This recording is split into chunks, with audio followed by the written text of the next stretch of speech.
ENiGMA Dubz, ENiGMA Dubz, ENiGMA Dubz,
way I'd have never known. Listening to Mr. Jam rips in my headphones that you walk by.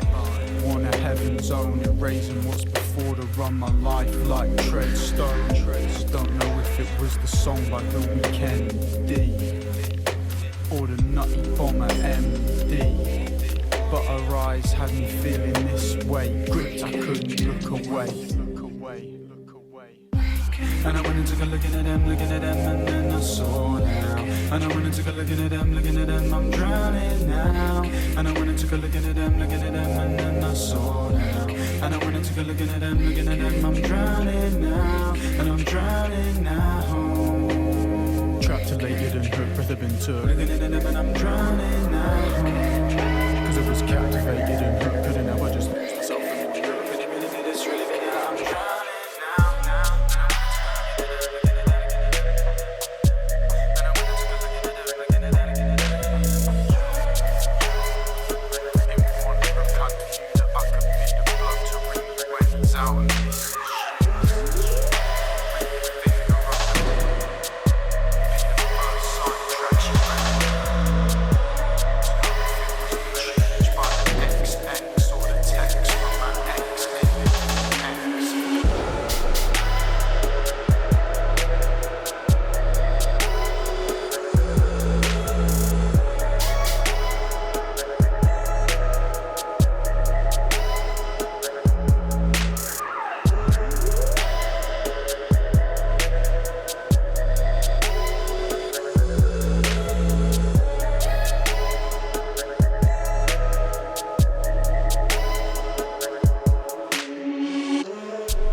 sleep, dreaming fast in front of God.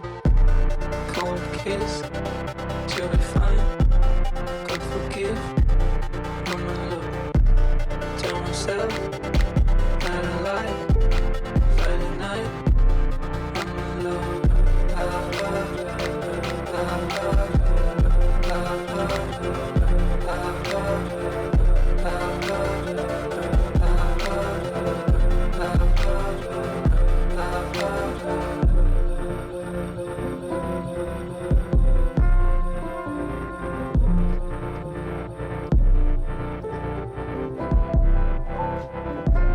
Friday night, I'm in love. Call a friend, get high. One more time for my loss. No more sleep, incomplete. Need some crease, this with my heart. Cold kiss, what a lie. God forgive from above. Tell myself that I like Friday nights. I'm in love.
man came up and said, would I like some Charlies?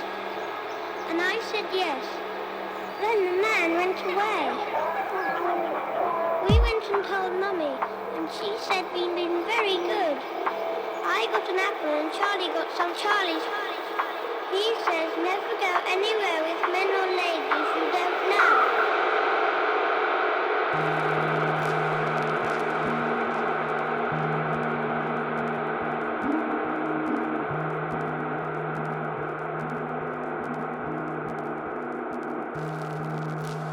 ENiGMA Dubz, ENiGMA Dubz, ENiGMA Dubz, ENiGMA Dubz, ENiGMA Dubz.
fashion trends.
ENiGMA Dubz, monsters, vital techniques and even peen to. Act like the rest of lead to. No, ever heard anybody is sick? That's no. Ever think you will hear me a bit brass? No.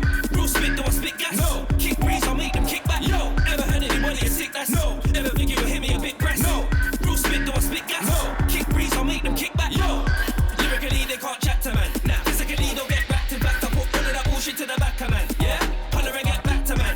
Lyrically, they can't chat to man. Nah. Physically, they'll get back to back. I put all of that bullshit to the back of man. Yeah. Holler and get back to man. Back to man. Back to man.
They know it's now. Sick thing, read my lips, lip sync. Fuck you. In the river you're on the strip with sluts too. In the river you on the wing with, I'll touch you. You hold some sick licks. When I come through, girls better know what it is. Cause I'll switch on you. Cause your man thought he was sick. Out of the pink, keeping it blue. They can't jug a ting, I swing with the moves. It's trim trim chiroo, bad boy. This thing ain't for you. It's my playground, this swing ain't for you. I know my way around the track. So there's no bring-ins for you. I might do a mixtape, call it Ghost Drought versus auto-tune. Yeah, and start singing for you. See, I'll wing there in two. Flow like the wind round the booth.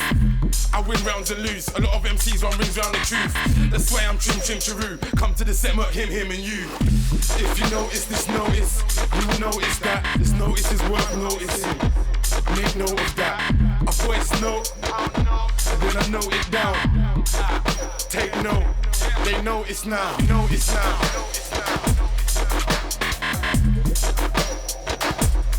Know it's now. Know it's now. They know it's now. No one ain't badder than a bad boy that your little friend them thought it was bad with. No, bad boy trim on a bad boy thing. They play bad but really, really bad with though. Not a bad boy, this ain't your thing. But don't think bad of me, bro. My bad, but I does this. The others play badly at home. I'm badder than a bad boy that you have bad with. And then man know, see, they ain't as bad as me on a bad day.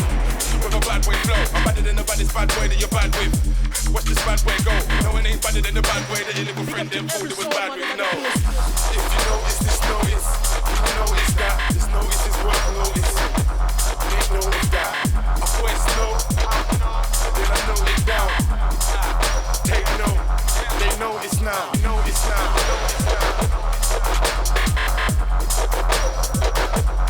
Notice now. Notice now. Notice now.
You're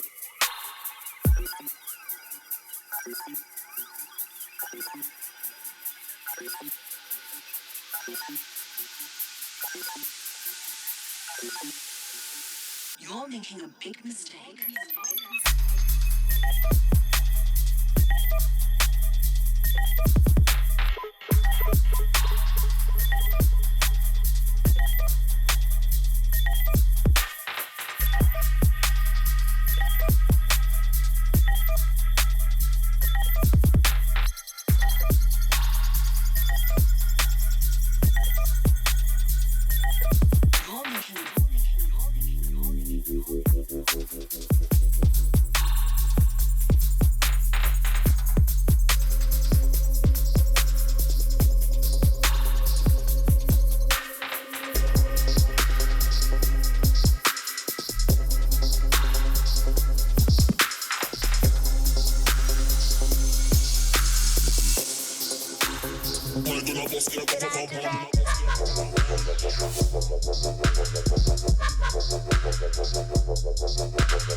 Follow me no massive uncle. No fight your hair, cut it rank in a bum. Lingua.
my visions to myself.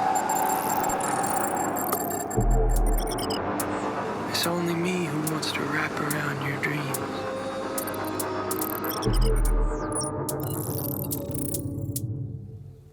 It's something you need to see.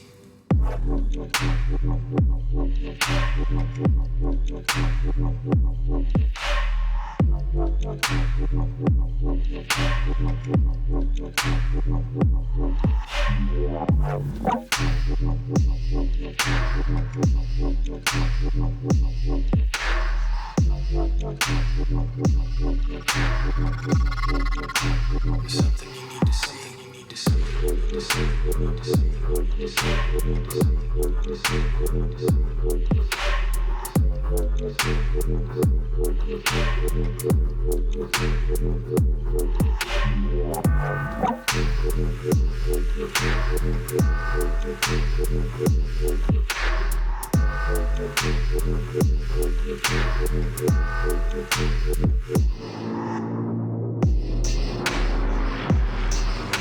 There I go again.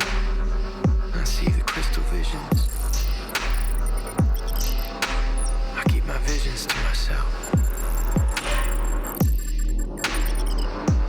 It's only me who wants to wrap around your dreams.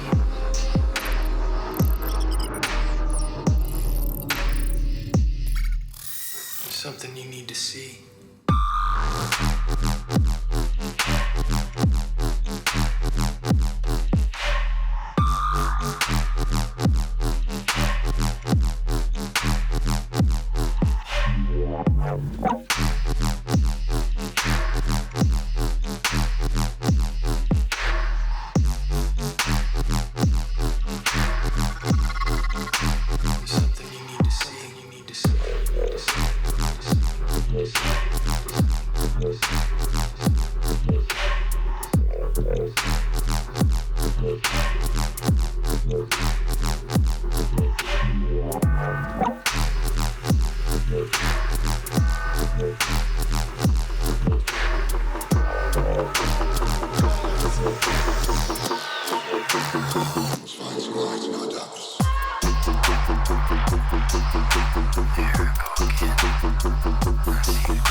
ENiGMA Dubz, ENiGMA Dubz, ENiGMA Dubz.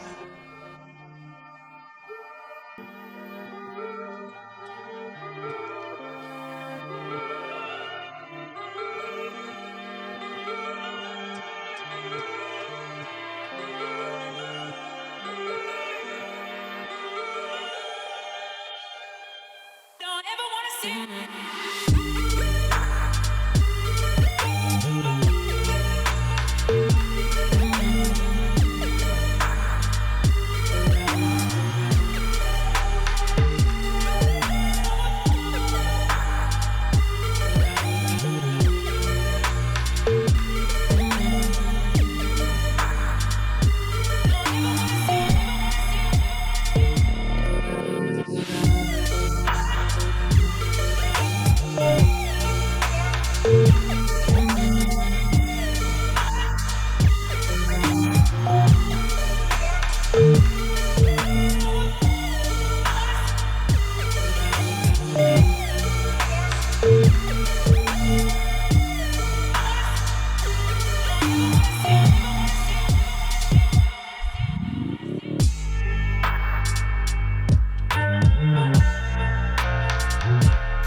Yeah, now we're floating. Hello?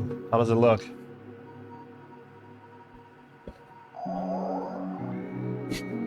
Don't do that.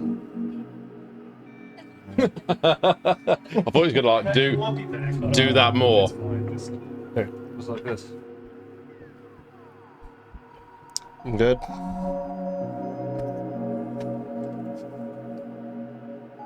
Don't do that. Don't lean back. Lean back. Don't, yeah. Alright. Let's see. Alright.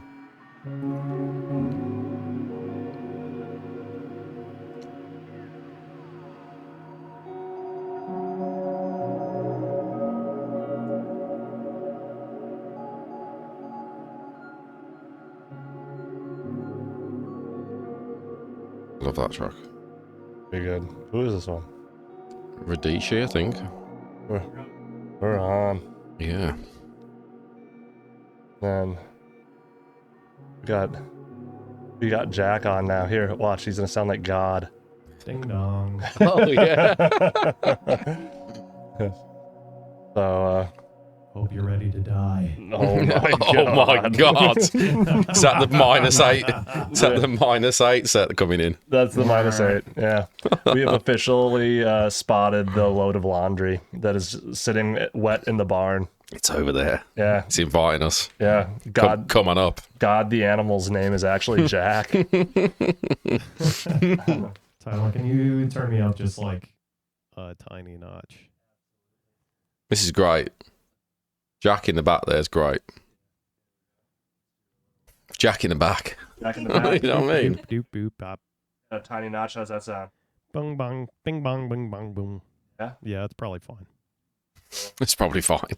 I'm still a little quiet, but I'll just get my face right up in here. Yo, chat room. How does Jack sound? Does Jack sound pretty solid? We're trying to like really work this out. I'm gonna have to make a marker on the mixer. Yeah. The plan is, hopefully, for everybody that could subscribe and would like to subscribe, that's going to help me be able to pay off my serious debt. Yes. And invest into a mixer, so then we can have Jack in the back hitting the host level mic, get a little God the Animal camera back there going, and just like looking down. Yeah, bird's eye. Yeah, bird's eye view. Yeah, man. God's eye view. God's eye view. Does everybody think Jack's sounding pretty good? Yes. There's loads. There's loads of them. Talk more so people can hear. Yeah, Jack's just dead silent. The level is still like How kind does of Jack low sound? unless Yeah. if I speak up, but you know, it's fine. I'll just get right up in here. Wait. I feel like you're like a really rare record in the distance there. Yeah. When I turn around, I'm like, which record is he? Yeah. I'm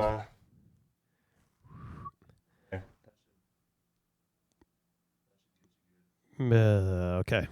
There. Yeah, that's probably fine. perfect. What was that last track? The what you had, the very, very, very last The track. ambient one. Yeah. I think it's Radishi. I'll have to double check. I've probably got that wrong. It's an unusual spelling, but it's just like an ambient vibey thing. One of the sort of tracks which I use for like personal therapy in the car. Oh yeah. Do you know what I yeah, mean? When I've yeah. not got the kids in the car Yeah. and I've been making too much music, I'm like, yeah. Just needing to go for a drive. Yeah, No definitely. real location. No just, yeah, definitely. Need to put that on and just be like, well, not close my eyes because that'll be incredibly dangerous, but Yeah.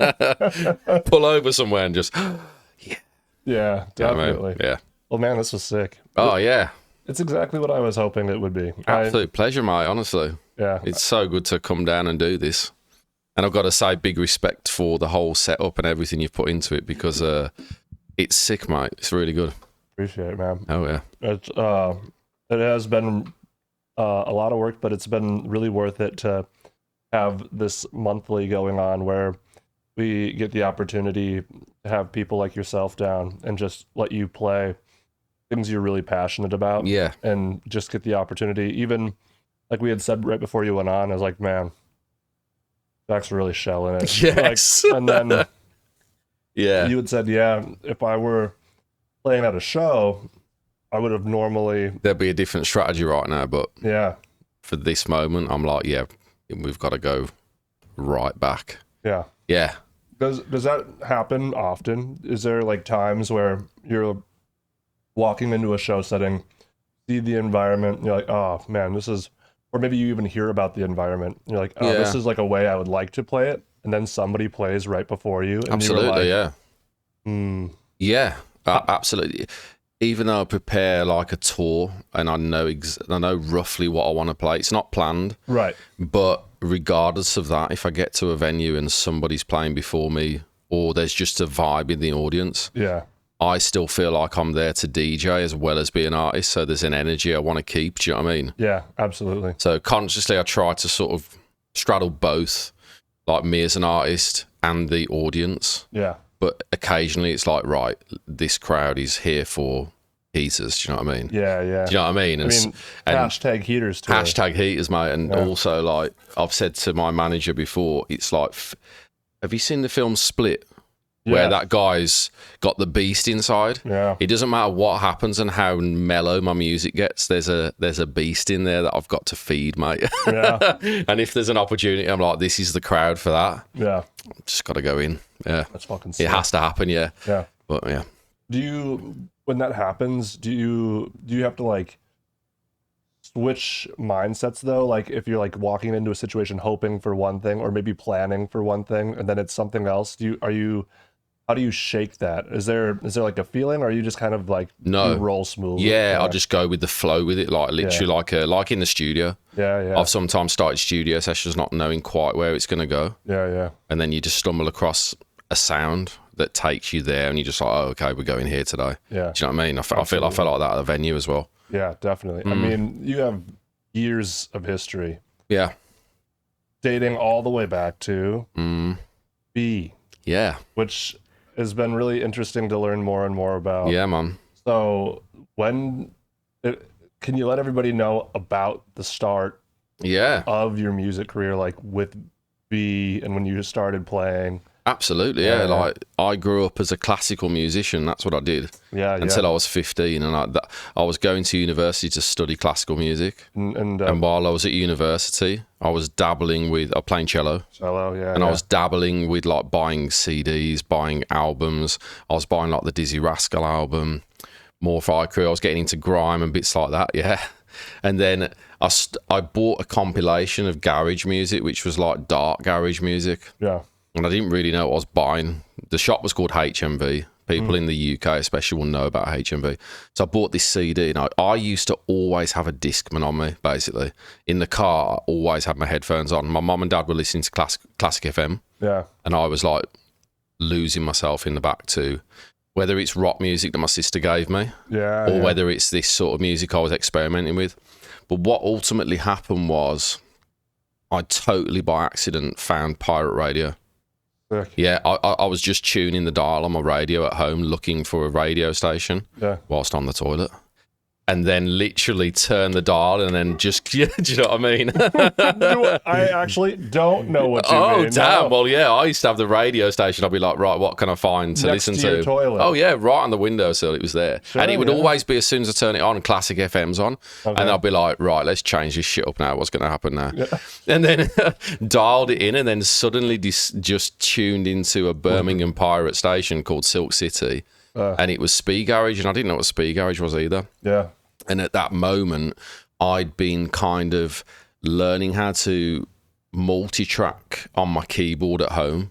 So as soon as I heard Speed Garage, I was like, oh, this is pretty cool. I like garage music. This Speed Garage thing was exciting. So I just started trying to recreate what I'd heard. Yeah. And then whilst I was at school, me and a very good friend, became a really good friend, we started DJing together. And then when I showed him the Speed Garage I'd heard, and we were just hunting down like CD packs, like, what is this music? Yeah. I was like, we should try and start DJing. And it was Speed Garage, which was both of our vibe, do you know what I mean? Yeah. So from going to like record shops, we both worked at McDonald's. Yeah. And every payday it would be, let's get in the car and go to the record shop and blow the whole wage on and just go in the crate, do you know what I mean? Yeah. And eventually the guy at the shop was just like, oh, you guys are here, we've got white labels, check all this stuff out. Sick. Do you know what I mean? And then from DJing, so I suppose DJing almost came first before producing. Sure. I was dabbling with production, right? But I was sort of playing. Once I was 17, I was getting a few resident slots with my friend. Yeah. And then what happened was I just started to dig into who the people were that are the records I was buying. Yeah. Because the Speed Garage scene in Birmingham was really prominent. Right. Up north was prominent, but Birmingham really prominent. And once I met other DJs and discovered what they were doing to produce music, then I was like, right, I really want to do this. Yeah. And when I went back to the record shop and I showed the guy there the music I was making, he was like, we can release this. You could set up your own record label if you want. Yeah. And we both just like, oh my God, like when you're 17 and someone says you can have your own record label. And he was just like, just sign these contracts. We'll just totally do it bootleg style, fake address, everything like that. Yeah. I'll get the vinyls pressed. You just give me the music. I'll get the artwork done and we'll just split the money sort of thing. Sick. And obviously at that age, you don't even care about the money. I did not care about what we were earning. Yeah. We were just buzzing. So before we knew it, we had this label called Visualize Records.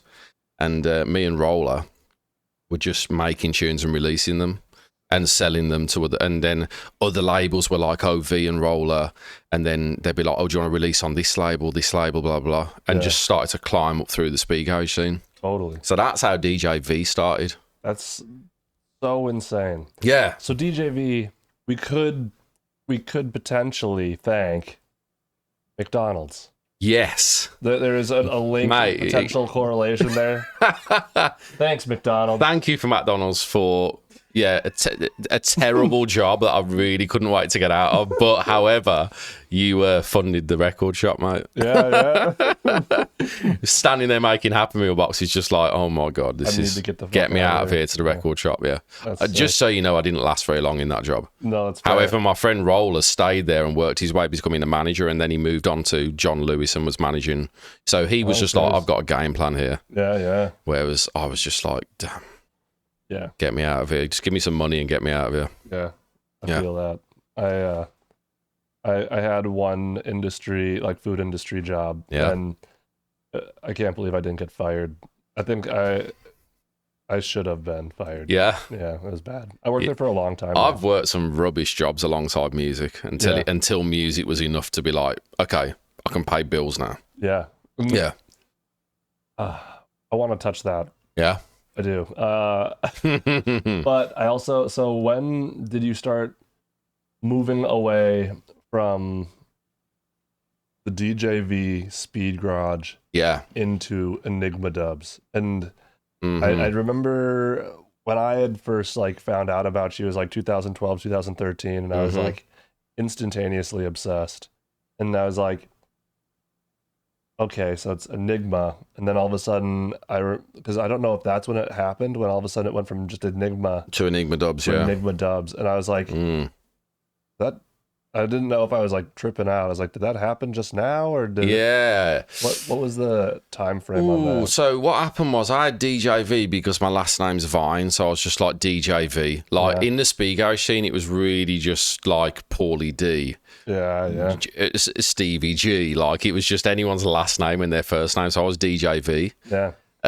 But I'd always liked the name ENiGMA, just the meaning behind it, and also in my head, even though I loved the speed garage thing, I was already wanting to just make a variety of music, and I almost wanted to be the person that nobody quite knew what they were going to do next. Yeah. So the word ENiGMA, I just liked it for that reason. Yeah. So I transitioned to ENiGMA and I carried on making bassline. So it wasn't speed garage, it had evolved to bassline. So it was like bassline 4/4, they'd call it, which is different to speed garage. It's more grime and garage influenced. And it's 140 BPM as well. Yeah. So I was making bassline under ENiGMA, and then I moved to Leeds for uni. So I moved from Birmingham to Leeds. Yeah. Me and my girlfriend at the time, who's now my wife, we went up to Leeds. Yeah, big up to Kate.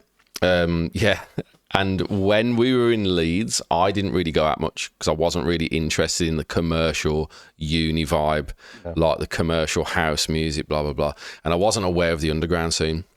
So I used to spend every evening in with my flatmate, Matt. And then one night, my girlfriend, now wife, Kate, went out to an event at the West Indian Centre with her friend. And when she came in, she was just like, I have no idea what this music is, but you've got to go there. And I was like, what? But what do you mean? How do you not know what the music is? And she was like, it sounds like grime, but it's not grime because it's way more atmospheric and way more bottom end. And I was just like, I was literally just like, can there be one tomorrow sort of thing? Do you know what I mean? I want to go there now. And that this event was every 2 weeks and it was called Subdub. And one fortnight it was Subdub, and the next 2 weeks later it was called Exodus. And it used to switch between the two. Yeah, out to Subdub. Honestly, life changing. So eventually it came around. I went to Subdub for the first time, and I'd never forget queuing outside. And it's the first time I felt the floor shaking outside a venue. And if you imagine, like with speed garage and bassline, it wasn't sound system culture. It was like a club. And whatever the system was in the club, you just dealt with it. They wouldn't like bring in extra subs and stuff like that. It was like a party like atmosphere, do you know what I mean? Yeah. And also people didn't face the DJ like at a concert. It was like everyone just mingled and faced each other and danced and drank, do you know what I mean? And everyone had their own little crew. Partied, waiting for things to get crazy. Yeah, exactly. But it wasn't like everyone's facing the DJ. So I remember going into Subdub and everyone's facing the DJ. And as I walk in, I hear, which I now know was Koki Goblin. And I didn't know what dubstep was. And Koki's on the decks, and I didn't know who he was. I remember walking into this room with 500 people, dark room, no lights. It wasn't a club sort of thing. And going back to speed garage and bassline, it was really moody. Yeah. It was really moody music, and the vibe in the club was moody as well. So quite often fights would kick off. Right. Because people weren't going out for the music, they were just going out either because they wanted to get wrecked or because they knew other people would be out. They've got to either link up or they've got trouble with. Right. So when I walked into Subdub, first thing I thought was, it is going to kick off in here tonight. And I remember saying to Kate, if it kicks off, we've got to go out of this room because it's really busy. Yeah. So Cokie Goblin was playing. I was literally goosebumps on my arms. You know what I mean? My hood was up. I was just in my hoodie, just like, I couldn't even move. I was so stunned. I was like, what the fuck is this music? Yeah. And where's this sound system coming from? Because it's the first time I'd had a full body experience as well. Yeah, Do you know what I mean? Your ribs are shaking. Yeah. It's even to the point where you're just like, is this safe? Yeah. Do you know what I mean? Yes. Yeah. Sucking the air like right out of your lungs. Yeah, like but this. everyone's in this vibe. Everyone's facing the DJ, and for the whole night there was no trouble. Yeah, Everyone's just on a good vibe. Do you know what I mean? Yeah. And also the Subdub events when I was there were ran by like the local yardie families.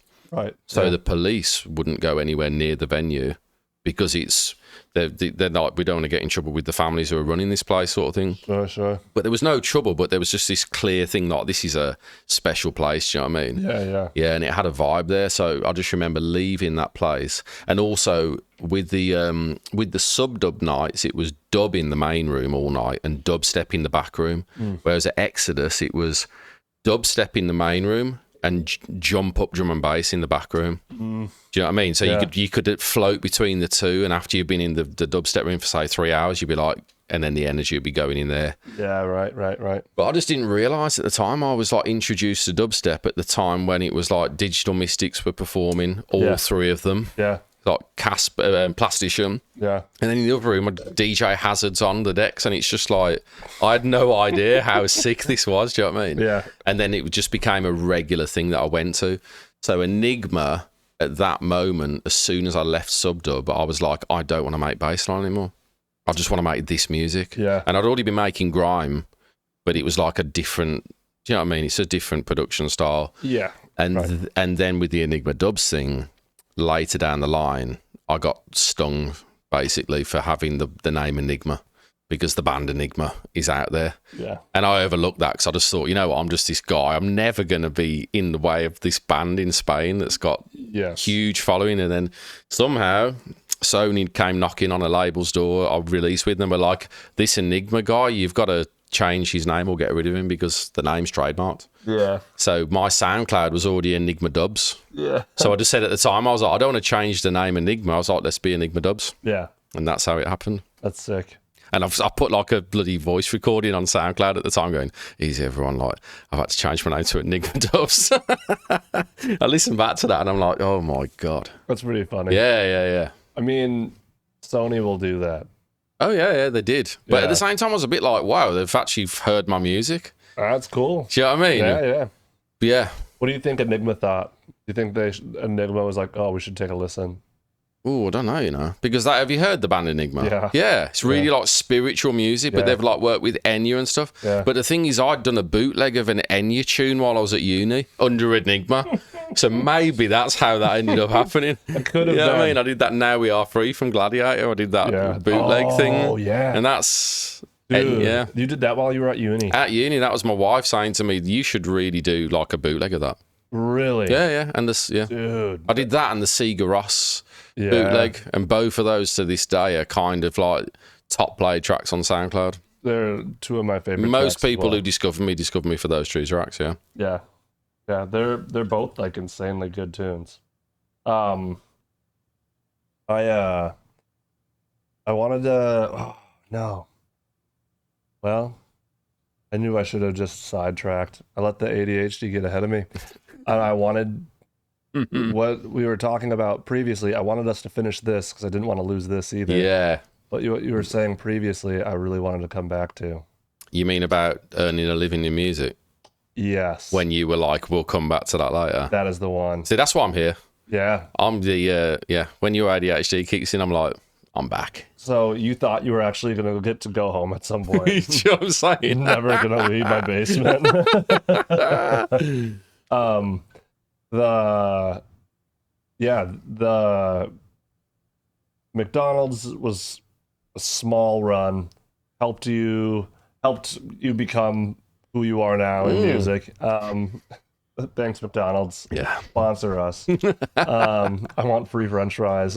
It's and it's also $3 a McDouble out here now, which is ridiculous. $3.50, wasn't it? Yes, yeah, $3.50. Yeah, it's not a saver menu now. It's not. There's no such thing as a dollar menu. So work on that, McDonald's. This channel in a basement in Minnesota really makes a difference in your guys' pricing.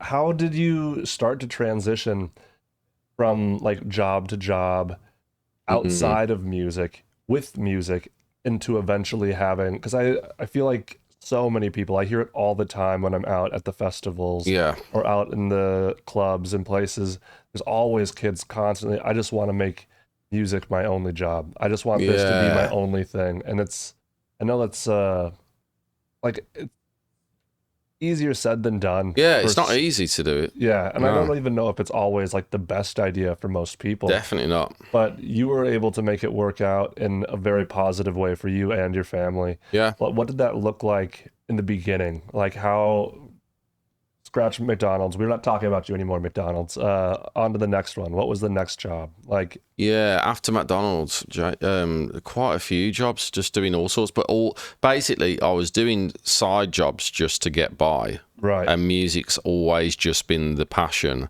Yeah. And I've always known that that's the end game. Do you know what I mean? Yeah. And I haven't always earned enough for music to get by through and through. Right. The difference with me is I wasn't just trying to make a living as ENiGMA Dubz.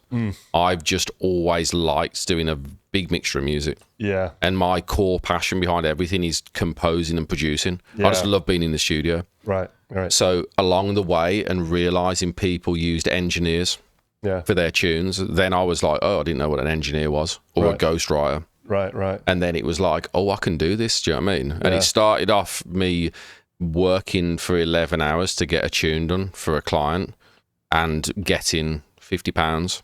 Right. But for me, I was like, damn, I've just earned money and I'm still learning what I'm doing. Do you know what I mean? Right. And they were happy at the end of it. Yeah. Now, that wasn't enough for me to get by on, but at that point, I hadn't got a family, I hadn't got responsibilities. Do you know what I mean? Yeah. While I was at uni, I had a job just because I've always had the work ethic of I want to earn my own money so I can do stuff. Do you know what I mean? Yeah. So I can go record shopping, so I can go out clubbing without having to ask people for money, sort of thing. Yeah. Yeah. And then when I finished uni, I was in a position where I'd already been engineering for people and ghostwriting and co-writing, but just a few days a week, maybe one day a week. Yeah. So when I first got back to Birmingham, I picked up another side job, which was delivering shopping. Sure, yeah. But then I'd start to introduce this, like, I'd do half price Thursdays for clients and stuff like that to entice more clients in. Cool. And then over the years, I've just priced up as I've leveled up. Do you know what I mean? Yeah. And then with the ENiGMA Dubz project, that's never not been a passion project. Do you know what I mean? That's never been a thing where I think I have got to do this thing because I need some money. Yeah. Because I've got the stuff in the background going. Right. And now I'm at the point where I'm running a label with my manager. I'm doing mixing out to Tom. I'm doing mixing and mastering. I'm doing co-writing. I'm doing ghostwriting. I'm doing all this stuff every single week. And then I've got ENiGMA Dubz going. Yeah. I've got another alias called iToner. Yeah. I've got another alias called Landscape, which I'm waiting to start releasing. Yeah, yeah. And it's literally just because I just constantly want to be writing music.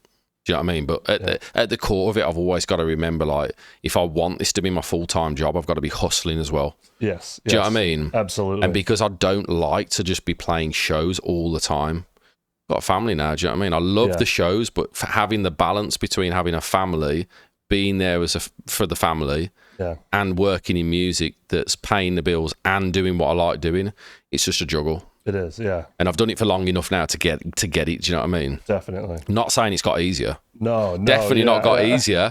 But because my skill set's got better, I can now juggle more things. Do you know what I mean? Totally. And our mixing and mastering's got better over the years, so now I can start doing that as a service. And I've been doing that for like 5 years for labels and artists and stuff. Yeah, yeah. So it's just like if you're in music and you want to make it your career, you've literally got to go all in. Yeah. Do you know what I mean? And when when it feels hard, if you back away from that, that's your choice. Do you know what I mean? But if there's a real fire and a passion there, you'll work it out. Yeah. Yeah. I mean, we had talked about that a lot this week since you've been here. It's come up multiple days of the no plan B. No, yeah, exactly. Yeah, it's all the way through school. Yeah, I was playing classical music, and that was just what I did. I didn't even think about it because I started when I was 5. Yeah, you know, when you start something as a kid, you don't think about the discipline; you just do it. Yeah, exactly. Once I got to the point where I was like, I can choose whether I want to do this or not. Yeah. That's when it became like, oh, what do I want to do?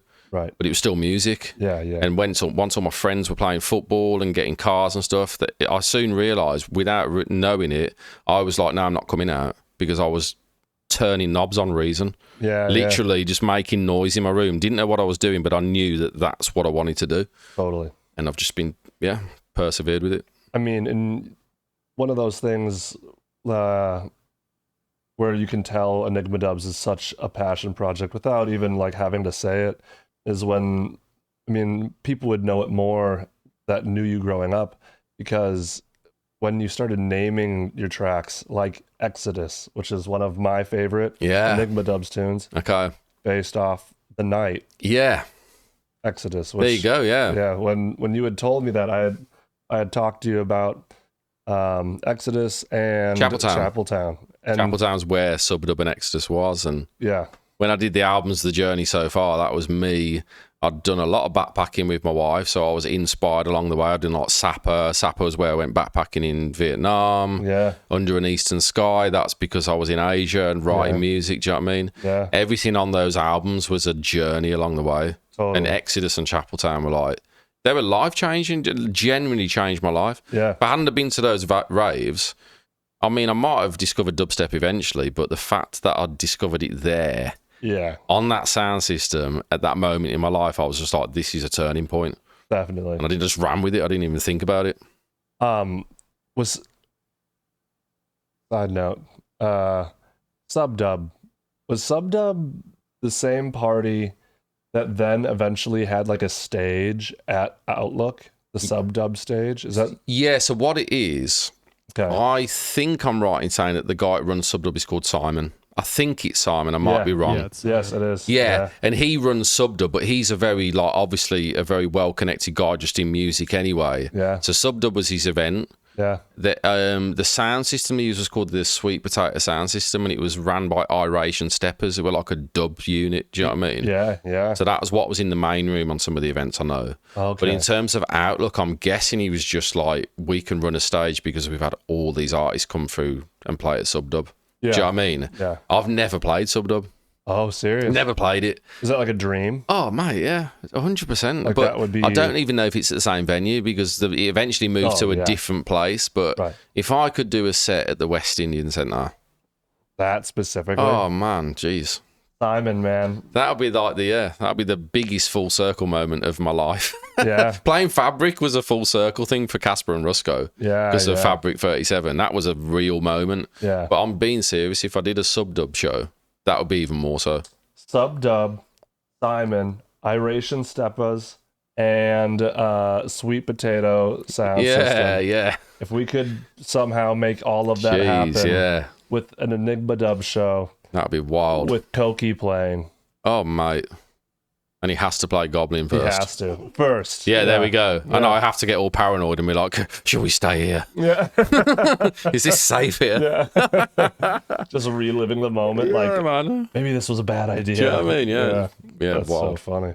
Yeah. The knowing all of that was like extremely inspiring to me, getting to hear about how all of those tracks affected me as a listener. I was like hearing, Chapeltown. Like, first time I heard that, I was like, oh, man. And I really tried to capture the vibe at Subdub. Yeah. Do you know what I mean? If you remember, like, the 2000s, it was 2007 when I went to Subdub, so the sound of dubstep then is very different to what it is now.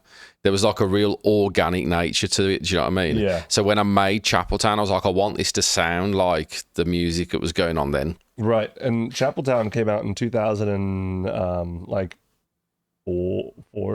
Maybe 2014 or 15. Or 15. One or the other. Well, yeah. Like, so yeah, from 7, it's almost It's 7, 8 years later, yeah. Close to a 10-year gap. But all I had to do was listen to the music from back then to get a vibe for it. Do you know what I mean? Like, And is that what you did when you were making? Because that was on the album. yeah. That was Exodus also on that album. Exodus was on the same album. It might have been on part 2 because I did it in 2 parts in the end. Right. Yeah. So they were both on there. You're right.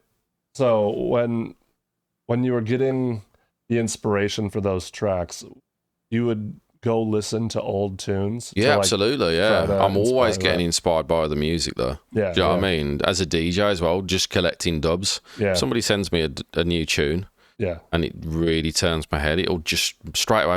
I want to go in the studio. Yeah. I don't want to copy the tune. I just want to make a tune myself. Do you know what I mean? It's just fuel to be like, oh man, that's giving me an idea. Yeah. Does your travels also? Like, is that like a huge part of like the sound inspiration definitely. or maybe vibe? Yeah, definitely. Especially for the Journey So Far albums because they weren't I didn't make any. I made a couple of them for sets. Yeah. Like Exodus. Yeah. That's a bit grotty, do you know what I mean? And like The Dark is on there. Yeah. And the tune Sick with Drapes as well, which I played in the mix because I know that you really like that. I do. It's one of my favorites. Those tunes are like, right, I want to play these in sets. But most of the album, and every time I write an album, it's more like it's an opportunity for me to fully express myself. Yeah. And I just want people to listen to it. Yeah. I don't think as much about like people have got to be able to move to it at a show. Sure. Do you know what I mean? That's what the EPs and the singles are for and the collabs and stuff. Yeah. Yeah. And do you enjoy making one more than the other? Or is it like... No, both. Yeah. But that's when it comes to what I said before about feeding the beast. Yeah. Because I'll be like, the vibey stuff is like, I've said it so many times, but it's therapy, mate. Yeah. It is therapy. If I need to detox, if I need to de-stress, it's literally like...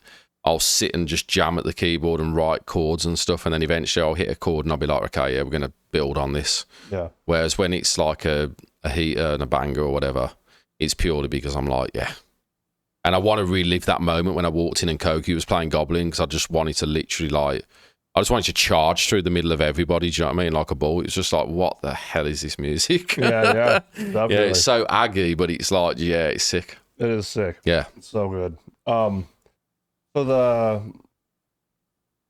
all of the albums, the EPs, all are just different pieces of you. You've run through balancing jobs and music, eventually becoming a person that is able to just create, make a living. Absolutely, yeah.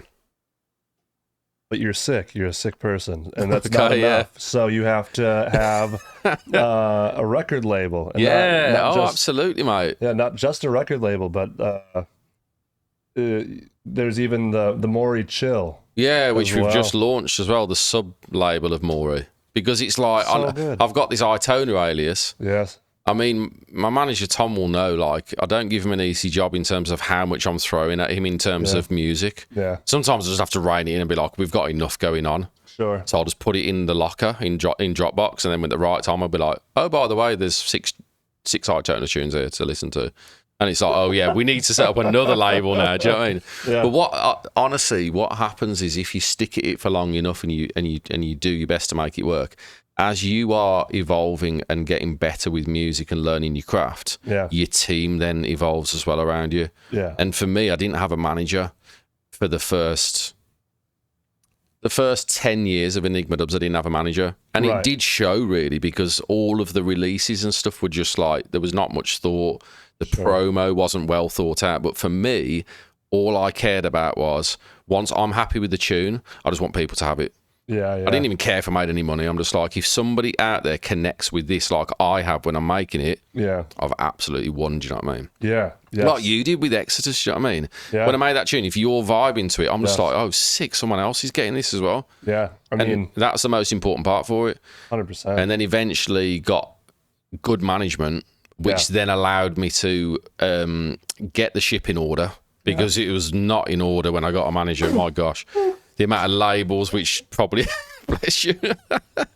It wasn't in order at all.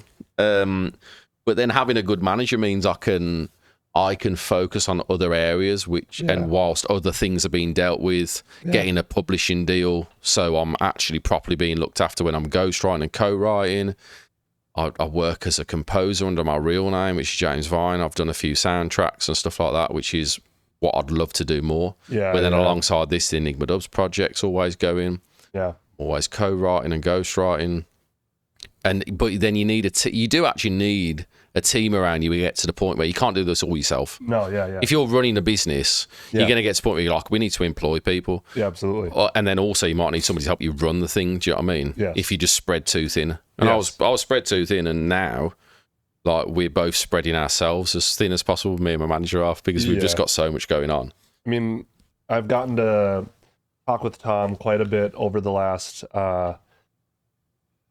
few months. Yeah. Because of the new EP that just dropped. Absolutely, which you're involved in. I'm grateful to be involved in.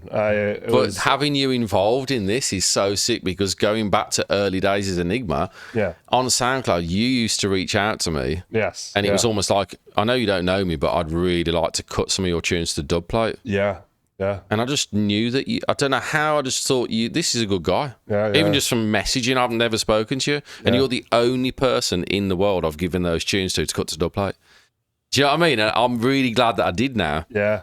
Do you know what I mean? I could have given them to someone who's gone and just traded them all over the place. Yeah, yeah. But so you've got all these dub plates. And I remember saying to Tom when we did the Wormhole EP, I'd really like to work with an artist on this, because I do the artwork for the label myself. Yeah, which is always very dreamy looking as well. Yeah. It's like very like ethereal, and like it's... The other time sick. I did it was with Awakening. I worked with Emily Dyson. Oh, yeah. And Emily Dyson's a really cool artist as well, and she did the Awakening stuff. Sick. So apart from working with Emily, I've done the artwork myself, but I knew with Wormhole we wanted to do merchandise. I wanted to level up on the merch, and I said to Tom, I was like, I really want to work with Tyler on this. So I've always respected your artwork, dude, honestly. So then reaching out to you, and it's come together.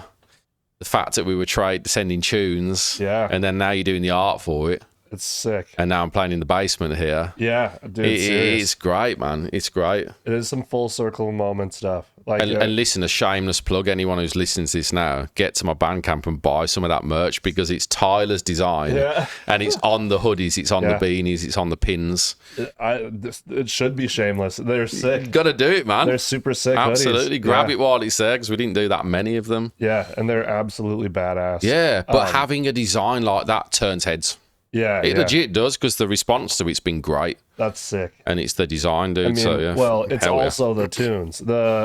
We had shared the love of Someone, which you also played in the set. And I played that because of our conversation with Negative Pressure, and I played Negative Pressure next. Yeah, and I didn't realise the connection personally. Yeah, they're so perfect. Yeah, they work sick. I was like, because I had figured that when you had made Negative Pressure, it was also similar to how you explained it to me. Because when was like, have you ever thought of? And then you were like, I was like, and I was like, which part of the tune? The vocal? And you were like, no. And then as soon as I thought deeply about the flow on that tune, I was like, DJ Mad and Breakage, the Breakage remix of Someone, which I've been playing for years. And it's like, it's a tune which the first time I remember hearing that, it's just become a part of my set every time I play it. Yeah. Yeah. And now that you guys have worked on this EP, and this tune has now come out that you've made, I'm probably just going to play that tune all the time. Oh, hell yeah. Yeah, it's like... the Negative Pressure tune, Negative Pressure is crazy. Yeah, man. It's got big, like, I mean, it's heavyweight, but it's also, once again, it's like... It's really heady and vibey, isn't it? Big time. I remember the Deep Tempo lads saying about that tune, they were like, it's just got a different essence. I'm just a sucker for, like, synths. Yeah. And, like, you know, when you listen to the Blade Runner soundtrack, and it's just like... Do you know what I mean? That 80s kind of tip. Jack knows about Boards of Canada. Over the years, I've been introduced to certain music which has blown my mind. Yeah. And without even knowing, subconsciously, it crept into my sound. Do you know what I mean? Yeah. And I remember writing a tune years ago called Walking on Water. And it was a really old tune that was... And I remember being backpacking in Thailand. Yeah. And showing someone, and they were like, this sounds a bit like Boards of Canada. And I was like, oh my God. Because I was like 17, like moping around the streets, listening to Boards of Canada, just like, yeah, took me somewhere different. That music did. Yeah.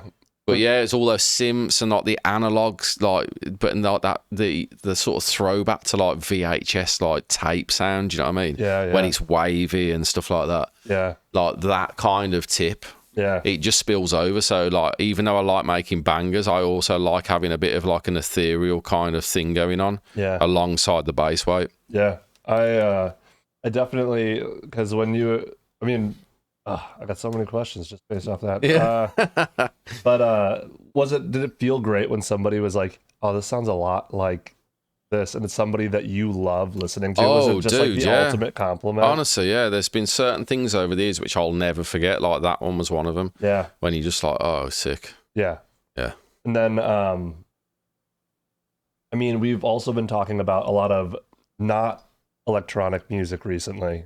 We have. And our shared love for growing up listening to metal music and different experiences like that. And then recently you've dived headfirst into the shallow end of the pool of the Deftones. Absolutely. Which I'm now, because just based off of listening to someone together down here, what was that, maybe last year, and being like, oh, we both were like, yeah, this is one of our favorite songs. Absolutely. And then you make this tune that's like subconsciously inspired, maybe. Absolutely. In some way. Yeah. I'm really excited now, knowing that you've been just rinsing Deftones. I'm like, I can't wait to hear the next honestly chunk of music that comes out. I mean, the Deftones thing, I told you, I went down a weird rabbit hole on TikTok of listening to what people were hashtagging shoegaze. Oh, yeah. So there's an artist called Flawed Mangoes. Yeah. And his music gets used on every reel out there. Do you know what I mean? A bit like that One Heart guy who gets all of the sad emo sort of vibes going on. Yeah. And it was hashtag shoegaze, and I was like, oh, what the hell's shoegaze? Yeah. And it's not shoegaze. It's not. It's just loads of people putting shoegaze. And then I look in the comments and people were like, this is not shoegaze. Yeah, no. And then somebody was using a Deftones track in the back of a video, and straight away I was like, what is this track? Yeah. And the thing is, I was trying to explain to you, it's like sometimes when I discover certain music, I'm like, damn, have I been living under a rock? Yeah. But then I realise, like, I'm so plugged into the underground scene of music. Yeah. Like, probably unhealthily. Yeah. Even when I'm not in the studio, I'm just checking what's going on, because when I'm working for other clients, I've got to make music for lots of people. Right. And it's got to work, do you know what I mean? Definitely. So I'm always checking what's going on in the electronic underground world. Yeah, yeah. And then every now and again I'll hear a song and I'll be like, I swear I've heard that, but I've never stopped and gone, who is that? Yeah. Do you know what I mean? Yep. And with Deftones, that's really got under my skin. Yeah. Big time. I'm just every morning at the gym, I've been listening to Deftones. Yeah, to the point of working out and like injuring yourself. Absolutely, totally injured myself because I wanted to listen to it more, and then I was like, "Oh my god, I'm going to be late. I can't even walk." Yeah, yeah, for sure. But yeah, I wonder how that will inspire things. Yeah, yeah. I want to make an interesting note right now and see what happens if I do this. All right, we got 19, 20 people on here. If you're a Deftones fan, what's your favorite Deftones album? Okay, yeah. I have something in my mind what I think most people will say, but yeah, there's 19 people on here. Out of the 19 people on here, there's got to be someone, haven't there, that's got a preference. Already we have XI, who's like best band ever. Yeah, so sick. I'm gonna guess in my mind what they're gonna say. We know. Yeah. We know what. Well, you know what I think. Yeah, I know. what they're saying. Well, we got Josh on here. The Koi no Yokan album. It was the one that came out.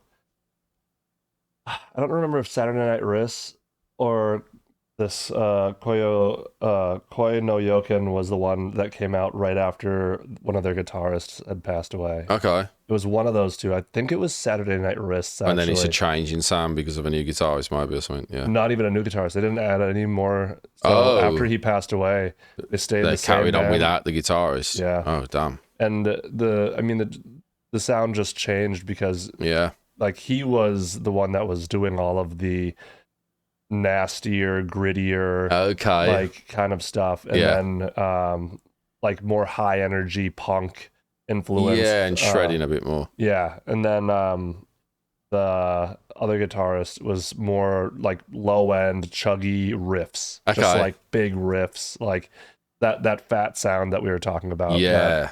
The reason why we like a lot of that music is like you hear somebody's tone, the guitar tone is just really thick. That's the one thing that's always prominent in the rock music, and I like it's like having a big heavy sound as well. Yeah, like when it's thrashy and it hasn't got the bottom end. Yeah, I don't quite get grabbed by it as much. Yeah, but Deftones straight away, I was like, this is really sick. Yeah. Yeah. I mean, and I grew up listening to loads of rock music that my sister gave me on tape. Yeah. I was telling you. Yeah. My sister was like always in her room blasting all sorts of like Cold Chamber, like I said, Nirvana, Metallica. Yeah. So then she'd be like, oh, I've made you a tape. Yeah. So I'd be going to school one day and people would be like, what are you listening to? And I'm like, oh, I've got all this like dark garage. Yeah. And then the next day those cooler kids are like, oh, what you got on now? And they're listening like, oh, Nirvana. Yeah, but I'm just like, yeah, this is sick as well. I really like this as well. Yeah. And it's good. I'm glad that happened, man. Big Having time. a well-rounded sort of like taste in music. Yeah, I mean, it was another piece that allowed you to not only just be producer but a composer, like you were saying, you know, and then with the classical background on top of that. Yeah. The one thing I would say to anyone who wants to make music full time is if you just stick to one genre and make nothing but that genre, it soon gets a bit stale. Yeah. Honestly, the fact that I'm ghostwriting and doing mixing and mastering, I'm doing so much music in different areas. When I come back to dubstep, I'm like, oh, I want to make a dubstep tune. I'm not just going, right, I need to make another dubstep banger now. Yeah. And it's like do you know what I mean? It keeps my head fresh. Yeah. Stops writer's block. Absolutely. For sure. Definitely. And then the iToner alias, once again, is all lo-fi music. So yeah, that's just straight therapy music for me. Yeah. Yeah. That's been a similar thing with tattooing for me. When there's a lot of artists that are like, how do you keep on just doing drawings all the time and doing this for so long? And I was like, well, when it's your job and people are coming in and they're constantly requesting things, it's like, you just have to do it. Yeah. So you're getting paid to do that. Yeah. You can't just suddenly go, this isn't working out. Let's just leave this. Yeah. You can leave with this half-done job. Right, exactly. And the same with the ghostwriting, so it just forces you to finish music. Right, which ends up making those moments where you have a client or somebody that's like, I want to do whatever you want. Yeah. Or in your case with music, you are your own client. And you're like, I just want to do whatever I want. Absolutely, And then when you get to sit down and do that, it's like breathing in not even like fresh air, but almost like a completely different planet's air. You're like, oh, this is sweet. Like, this is very cool. Absolutely, man. Yeah. And I'm doing something I like doing. Yeah. Not I like doing, I love doing. Yeah. Yeah. And then from all of that, you got still, they're all good though. Favorite? Oh, really? Oh, not what I would have guessed. XI's favorite was Saturday Night Wrist, but Around the Fur has a special place in his heart. So there we go. I haven't got to Saturday Night Wrist yet in my journey into Deftones. I've done Around the Fur, and I've done the White Pony, and I've done the newest album. Yeah. So I'm getting there. Yeah. Once I get back off tour and I'm back in the gym, yeah, that's where I'm just going to start ingesting the rest of it. I know you were saying that you were like, I should just start from the beginning and just go through it. Yeah, just do it like definitely do that chronologically, yeah. I need to do that. That would be so sick. So I've just jumped to the new one then. Yeah. That would be fucking amazing. Yeah, I'm going to. 100%. That's going to be like, that'll be a journey. I believe also, I don't know if it's this way on Spotify, but they do have like a discography album where you can just click it and just push play and it just runs through the entire thing. Oh, do they? Yeah. Oh, right, okay. I don't know when they stopped doing it, but I know that they did it all the way up to Gore, I believe. So it was past Diamond Eyes. Right. But yeah, I'm gonna be doing that. Hexagram. Dude, my man. Hexagram, so Bukas said Hexagram, that is also my favorite one. Okay. That is, but I believe it's the one that's not actually called Hexagram. It's just a self-titled album. Just Is that what it Deftones. is? Yeah, but I also call it Hexagram when I'm talking Why? about Because of the artwork? that's the first song on the album. Oh, right, okay. So like a lot of people refer to it as the Hexagram album. Ah, right, okay. But that's my favorite album by far. And it's because when they recorded that album, it was while they were on tour for previous albums. So right, okay. So they're touring previous music, but then they're working on new stuff as well. And they were even recording some of it on the bus. They were like, oh, sick. They were like Chino, the vocalist, not dog. Exactly.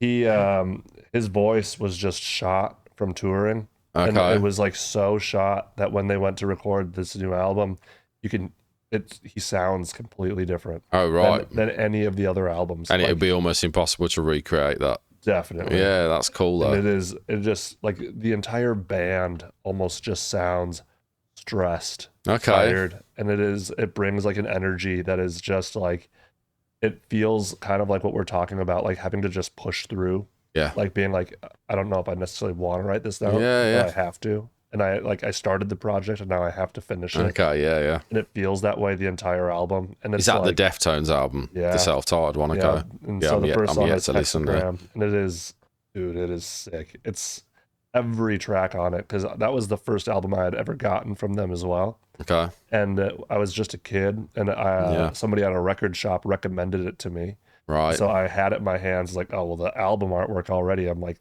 fucking cool. Yeah. There's no way it won't be cool. I put it on, and I hear the first song, and then the second song is Pins and Needles, and I was just like, oh, and my mom hated it, and that made me love it more. Yeah, like, my mom hated all the stuff my sister was blasting in her room, definitely. Yeah.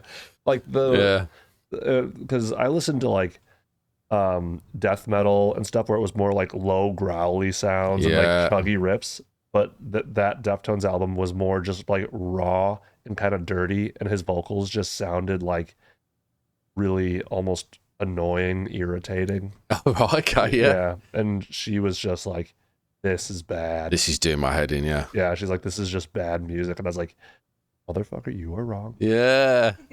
Sorry, Mom. Yeah, my brother had to put up with a lot of music through the wall of our bedroom. I was about to say through the walls of both of your bedrooms. Yeah, absolutely. Yeah. So what did you, I don't even know if I ever asked about this. What did your brother listen to? What was he into musically? John was into, growing up, I don't know, he was quite into indie, like Block Party and bands like that. So he was into like Block Party, but he was really into grime. Oh, okay. He was really, but he was more into like the lyrical side of the grime, and we both share the same enjoyment for grime music, but he likes grime music slightly differently to me. Yeah. Stuff with a bit more character and a bit more quirky. Yeah. Whereas for me, it was just the dark end of it. Yeah. Just the grottiest possible. Do you know what I mean? Yeah. Yeah, it got under my skin. Yeah. I mean, Dizzy Rascal is like. But yeah, and then pirate radio stuff and whatnot. But John used to just absolutely despise speed garage. He hated it so much. So whether I was making it or another client, I could hear him shouting through the wall, "This is shit." Yeah. And I'd be like, just ignore him. Oh, wow. Oh, yeah. The people used to know what he was about. Yeah. But I've literally worked in every bedroom and spare room possible until now got a studio. Right. It started off in my parents' my bedroom. Yeah. Then it was a spare room in the house. Yeah. Then it was at my missus' house, spare room. Yeah. Every spare room. Just until eventually. Yeah. And it didn't stop me from doing what I was doing. No, yeah. Definitely not. I just had to adjust to the neighbours. Yeah. Do you know what I mean? Yeah. Yes. Wherever I was, I had to just be mindful. Yeah. Whereas now I've got a studio, so it's cool. Yeah. Thank you, everyone who has put up with both James and any artist that is in this chat right now is, sharing a wall with us as musicians and artists. Yeah. We've probably pissed off a lot of people. Absolutely, man. Yeah. And it's been pretty fun. Yeah, 100%, yeah. Thank you, Mark and Nick, for letting us play into ungodly hours, sometimes very loud in this basement. Yeah. Mark and Nick are my neighbors. They're very nice. Yeah. Yeah. And so is They put up with it. Doug and Lynn. When I used to have the drum set down here, Doug was like, Oh, drum set, yeah. yeah, Doug would be like, I do my jazzercise when you're drumming. And I was like, oh, does that make it better? He goes, yeah, it's really cool. Oh, that's cool. Yeah. That's a great reply. Yeah, he was like, yeah, when I hear you drumming, I just go, oh, maybe I'll go work out. As long as you don't drum at 1 p.m. He's like, that's when I take a nap. And At 1 p.m. Yeah. He called me one time. He was upset. Oh, really? Yeah. He was like, hey, Tyler, you know what time it is? And I was like, it's 1 p.m., dude. Yeah. It's 1 on the dot. Yeah, and I had no idea that he took a nap at 1 p.m. Oh, that's great. We had never talked about it before. It's not like it was information So I then knew. did you respect that moving forward? Oh, yeah. Oh, good man. I did. Yeah, I tried to start putting Finn down around the same time. Coordinate so everyone on the street's napping. Yeah. I was like, okay, it's quiet time. And then, it's nap time, yeah. Yeah, exactly. If Finn would get like a little like bummed out about having to go down for a nap, I'd be like, Doug's napping right now. And it's legit. Yeah, and he Ring was like, him. Yeah, I'm he's going like, down. oh, okay. And I was like, yeah, I might go take a nap too. Yeah. He's like, yeah, exactly. And Finn's he likes Doug and Lynn quite a bit. So yeah, he shares the same body clock as them as well. Big time, exactly. Yeah. And then they both get not so happy if you wake them up. Yeah.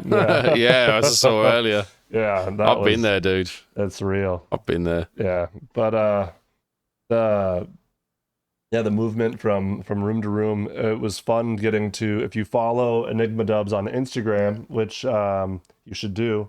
I don't know if you put them as your reels when you were building the studio. Yeah, they're on my highlights. Yeah, they are. So if you go on my highlights, there's like a new studio part 1 and 2. Yeah. So I just documented because I went down such a rabbit hole because I made all the acoustic treatment myself. Yes, which was really cool to watch. Yeah, and it was good doing it, and I saved a fortune doing it myself. Oh, I bet. And I just went down a really deep rabbit hole in acoustics.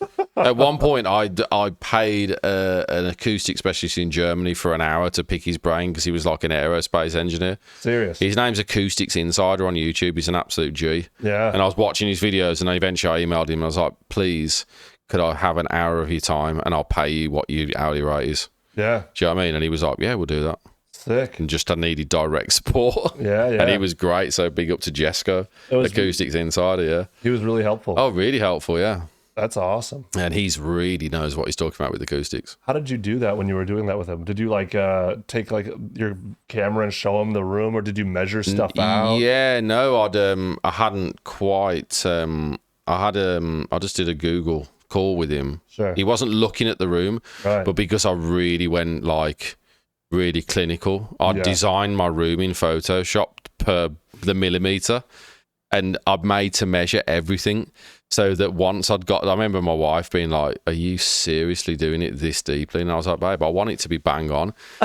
And when I made every panel and put it in place with every hook into the ceiling, it literally matched up with the drawing. What did you do this on CAD? On Photoshop. On Photoshop. Yeah. So I literally like measured up on Photoshop my room per millimeter. And then I drew in every panel. And then I just made the panels to match what I'd designed. And I made it to measure the whole room. And then on this call with Jessica, I was like, well, this is my plan. And he was like, oh, you've done your work here. And he was like, yeah, you've done the room well. Yeah. But then even so, I'm still not fully happy. But I think that's I don't think anyone's fully happy with their room. There's just little tweaking things all over. It's impossible to get a small room to be perfect. Yeah, it's not the biggest room. It's a decent shape it's not square. Yeah. But to get it, there's things called room modes, and like every time you move to a certain point, you get a phasing issue. So I've done the best I can for my listening position, but for clients who come to the room, sometimes I have to say like, your listening position's not amazing. And then when they move to where I am, they're like, oh, it sounds different here. Yeah. But in order to treat it, I mean, without going too deep, it's low end, man. To be able to fully treat low end, you'd have to build traps which are like 6 meters thick. Because you've got to trap the waveform, do you know what I mean? Yeah. And low end waveforms are huge, they're like meters long. Yeah. So if you're working on bass music, like 40 hertz, to stop a reflection of a bass frequency, it's like, my God, I'd have to build a room in a room that's like so much bigger.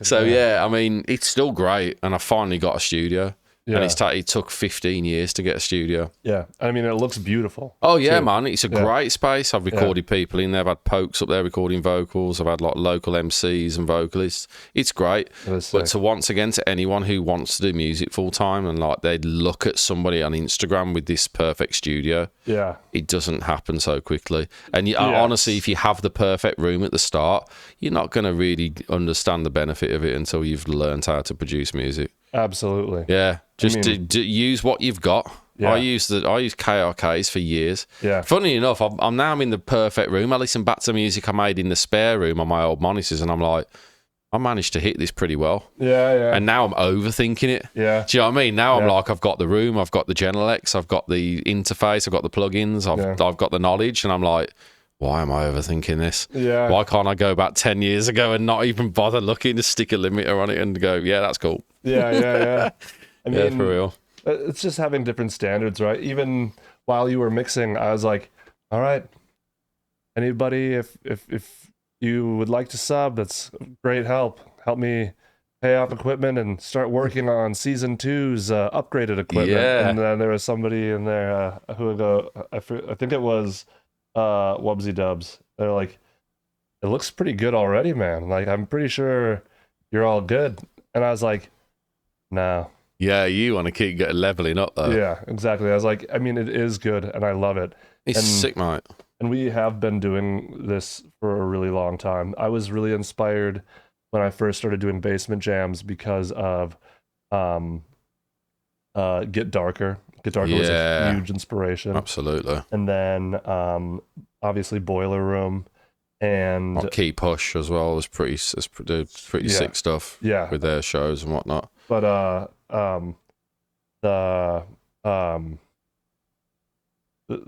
there was also a local show called Slush Puppies, which Jack was on frequently as well. Okay. And it was Andrew, Jack, Steven, who went by the Kid Vicious, and Kyle King as well. Okay. Is that correct? Is that everybody? Yeah, I didn't really have anything to do with it. I just played on it a couple times. Right. And I believe Eric played on it once too. Yeah, probably.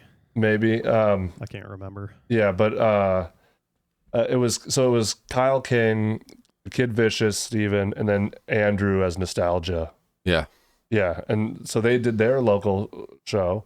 And then a buddy, Victor Knuckles, did his local show, which was like, he would just get on Ustream, and that's what everybody was streaming on at the time, was Ustream. Do you remember Ustream?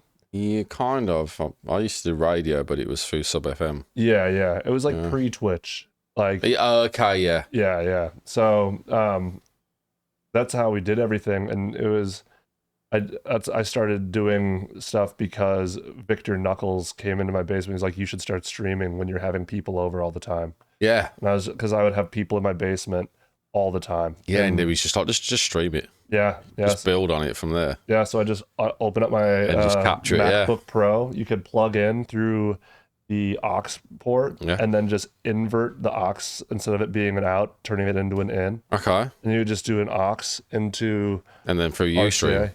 Yeah, and then it would be direct audio in on, and then you just do it off the computer camera. Yeah. And then eventually I upgraded to the Logitech cameras, like the computer cameras. Yeah, I've got. Plug in. I had a few of those. One, yeah, and then years went by and things had changed, and I was like, once I had talked back and forth with like Jack and. I've even talked about it with Ken and a bunch of other people about like, and Andrew, like, should I go back on and doing this again or not? And a lot of people were like, yeah, you should do it. Yeah, maybe you should change the name. Yeah, maybe this. And I was like, finally, there was a point in time where I was like, I think I'm really actually going to do this. And, And was the name BASSment Jams then? It was, yeah. Oh, nice. Yeah.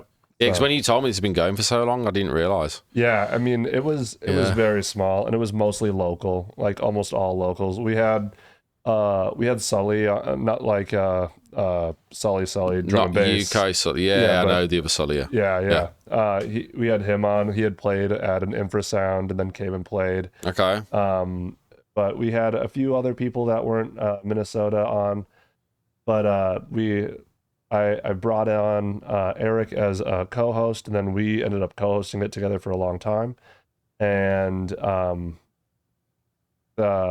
we started working with Andrew, Jack, Kyle King was on it and had a program as well. And was Steven a part of Redline Reload as well?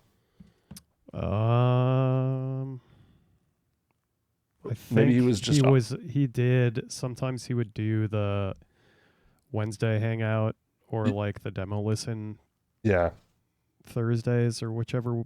I can't remember what all the shows we did were though. Yeah, it was almost like all week. There was almost every day had a program. Oh right, okay. The goal we had, it was a Twitch channel, and our goal was to basically have 24-hour music streaming content of like tutorials and like chats and hangouts. That's a and big DJ job. Sets and stuff. We never got close to 24 hours. Yeah, 24 hours is a lot, man. Yeah, I think we even had, on pirate radio I used to do. It was like people would just have pre-recorded mixes going through the night. Yeah.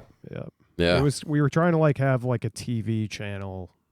Yeah. Dedicated to like music production. Yeah. And then so we did Tuesdays every Tuesday, and we did every Tuesday for like about over almost like 2 years. Yeah. And it eventually started, it was in my apartment. And then, I mean, it was an apartment and we had people living above me and below me. And so having the, we had the KRKs in there. I was like, there's a limit to loudness. It was a 2-bedroom apartment. Girlfriend at the time, wife now Rachel, was just a door away. Like this, we have people coming over into our apartment. We have people jamming out, and it's just like a bunch of people that are local to the scene, especially. So that like people that live probably not far away, just inviting people that I don't see like on a daily or around know to your that well place, in my house. Yeah. And she was just like, I don't know these people. I've been there before with the ghostwriting stuff, and I've had like multiple people turn up possessions. I'm like, oh shit, this is my house. Yeah. I mean, I don't necessarily want you all knowing where I live for a start, and you're in my own house. You're like, I guess I can't erase your memory. Yeah, it's exactly. like you just know where I live and my family is. Yeah, for sure. But I was planning on, the idea was to like actually go from place to place, and go from like one person's studio. Have it like move, like you just move it and set up and then record. Exactly, like maybe a coffee shop, maybe a record studio, maybe a record store, and then that was like my thought process. Which is a sick idea, but I'm guessing in reality, it's like to be able to get the setup nice in each one. Yeah, I mean, it would have been like okay in each one. Yeah, I mean, the tech was so much less than what we have now in my basement here, but we went to this place, Slam Academy, which is still in a working existence, and we did a show down there. And after we had done that show, it was like they had all the tech, like they had all the mics, the cables. All I had to do is bring my decks, and that was probably like the thing that I was the most. A lot of people were like, Tyler has decks, like. So many people don't have decks, which I'm consistently learning. Me included, Yeah, which I'm like, I've had decks in the past, but now I don't have decks, Right, and I'm always so blown away by it. And but I was like, I've almost consistently always been the kid that has decks. Yeah. Like all the time. And now I have also been borrowing decks from Nautical Divine and from Jack as well, which has been really helpful. Just to upgrade the setup, Yeah, just so like we can have the best opportunity for the artists that come and play, get to do everything that they would like to do. Yeah, which has been really nice. It's been super helpful for sure. But at Slam Academy, they needed decks, and they had some older tech when it came to actual DJ equipment, right? Because they were more of a production-based studio teaching school. Yeah, it wasn't their main focus on the deck side of it. Yeah, but they did have DJ classes, and they were like, you could really use these here. And I was like, well, if you guys want to use them during the week, and then I don't have to haul them back home like every week and set them back up and bring them back out here. You guys just hang on to them. Then I get to come in and play whenever. like when there's no class and stuff. Yeah. It didn't necessarily work out that way, but we did do the show there for a long time, and it allowed a lot of really cool stuff to happen. Yeah, because their gear was good. It was good. Yeah. And it was definitely like one of the big movements into getting your own setup and learning from what you'd used elsewhere, and learning a lot. Soak it all in. Yeah, learning crap loads from Andrew on how to use OBS and different programs. And what was the other streaming program that wasn't OBS that we used all the time? XSplit. XSplit. Yeah. Okay. That was the one that you could like code in essentially, right? I don't know. I don't remember. Andrew had one where we would, because you could like code everything in, like writing HTML. Yeah. And it was pretty cool. And so for like a small second, Andrew was teaching me that, and I was able to pick it up through YouTube and stuff. Okay. And I was learning how to write HTML for like 5 seconds and wasn't very good at it, but it was interesting. I had to do that at one point in my life, trying to build my wife's website. Oh, serious? On an old version of WordPress. Oh, yeah. Oh, yeah. I was trying to learn coding. I couldn't stand it. And I was like, every time I thought I'd done something good, I'd look at a website and be like, this looks absolutely shit. I'd be like, how do I make it look like a good website? Yeah. And then eventually realised I was using a really old version of WordPress. And when I updated, I was like, oh, you've got all these blocks and publishing tools now. Why have been using HTML and coding it? Yeah. That's pretty funny. Yeah. The wife's website looks great now. Oh, yeah, it looks good. And she's done it herself. Oh, serious? She's done it herself, yeah. She's learned how to build a website herself. Oh. So credit to her, yeah. Yeah. This is another thing, mate. If you're passionate about something, you just go down a rabbit hole. Yeah. Do you know what I mean? She went down a deep rabbit hole in how to build a website. Yeah. And spent hours learning how to do it. And I could see her like losing sleep and cursing over it just in the same way I did when I was trying to learn how to use Reason.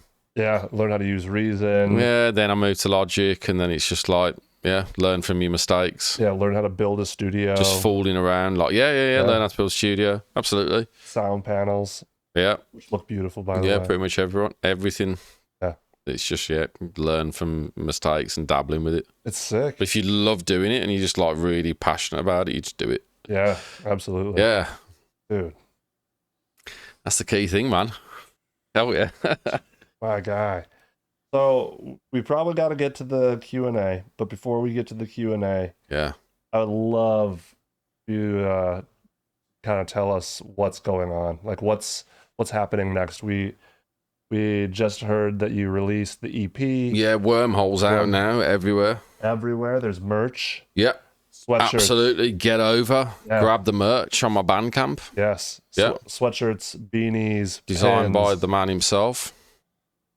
It was fun working on it. Yeah, and I, obviously every time I come on tour, I bring merch with me to bring to shows. Yeah. 'Cause it's not just an opportunity for me to sell merch. It's like meet fans, and it's a personal touch then, me actually selling it. Because the amount of people who are just like, oh, is that ENiGMA Dubz on a table with merch there? Yeah. Because if I play my set, I'm just like, yeah, by the way, I'm over there selling merch for half an hour. Yeah. And people come over and they're like, I've got a record, will you sign it? I'm like, yeah, absolutely. Win-win. Do it. Yeah, it's great. Yeah. It's cool. That is sick. So Wormhole's out. I've got a VIP of the track I did with DRS called Wanting You. So the VIP's coming up, which is straight, just tear out drum and bass. Yes. Yeah, I've got a really cool collab with Mnemonic, which is coming up, which is a garage tune which I played in the mix called Charlie Says. Yeah. Sick. That's you and Mnemonic. Yeah.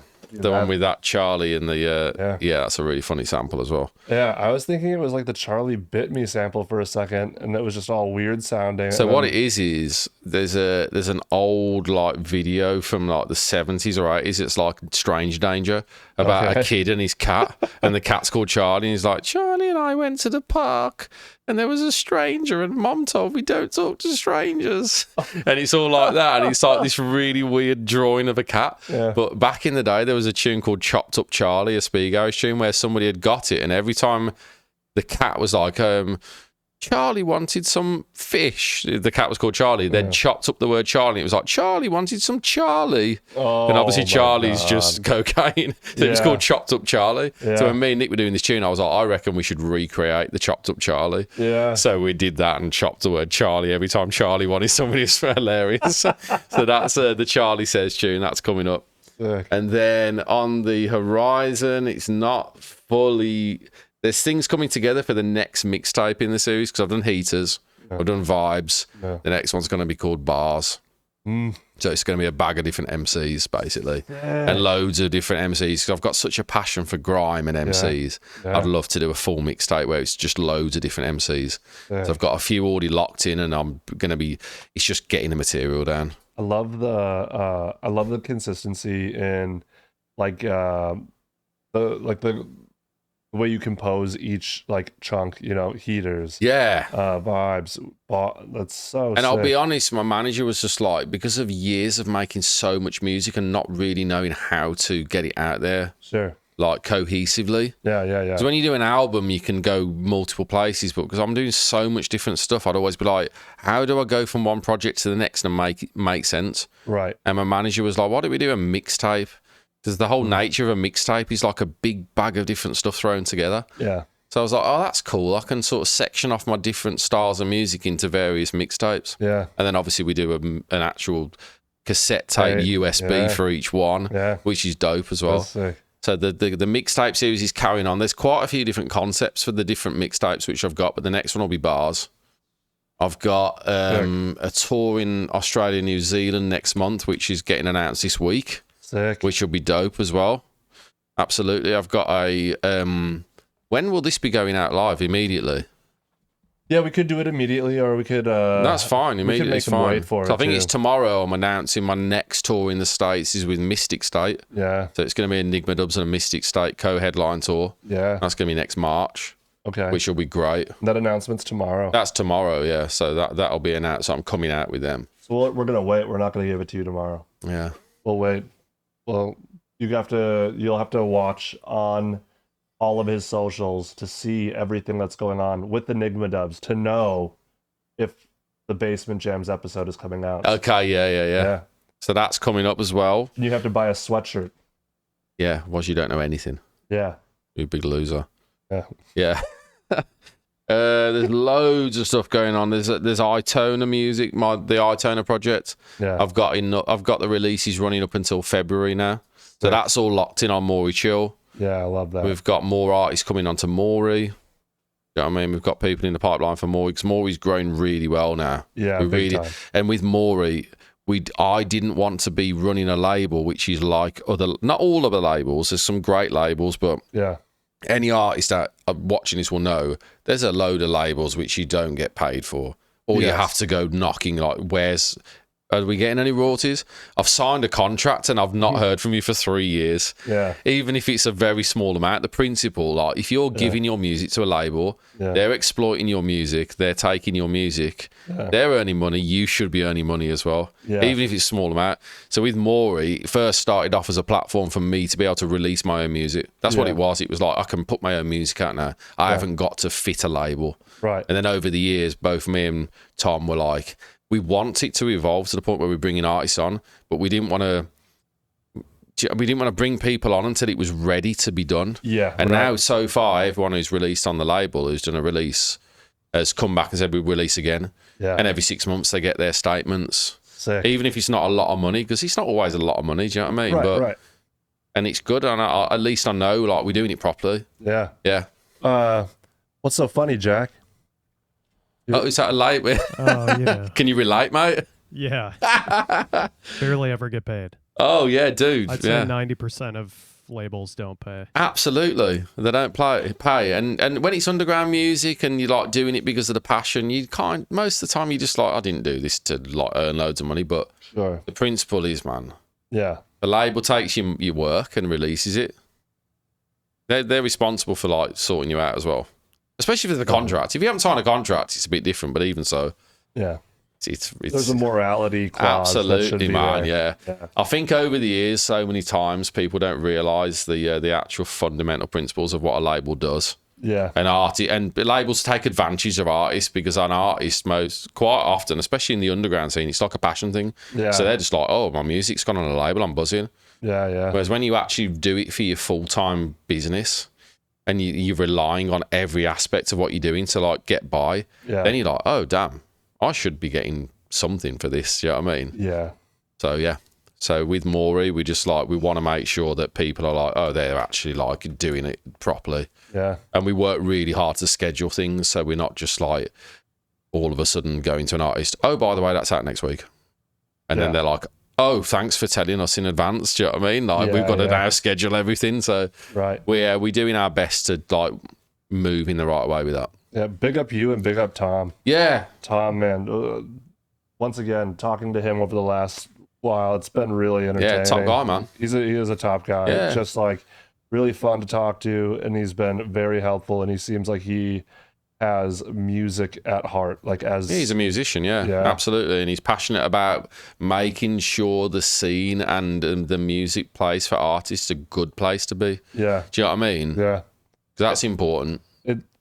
Like you had said about labels having, you know, a lot of the times, maybe not intentionally taking advantage, but a lot of times taking advantage of artists. I feel like it happens to so many artists I hear about management as well. Yeah. I feel like it happens so and often. it might not be like an intentional thing, like we're going to take this music and not do it. They might just be like, whoa, I'm swamped and another year's gone by and I haven't even sorted out what's going on. Yeah. But if you start a label, in my opinion, you've got to be ready to do the job that you've said you're going to do. Yeah.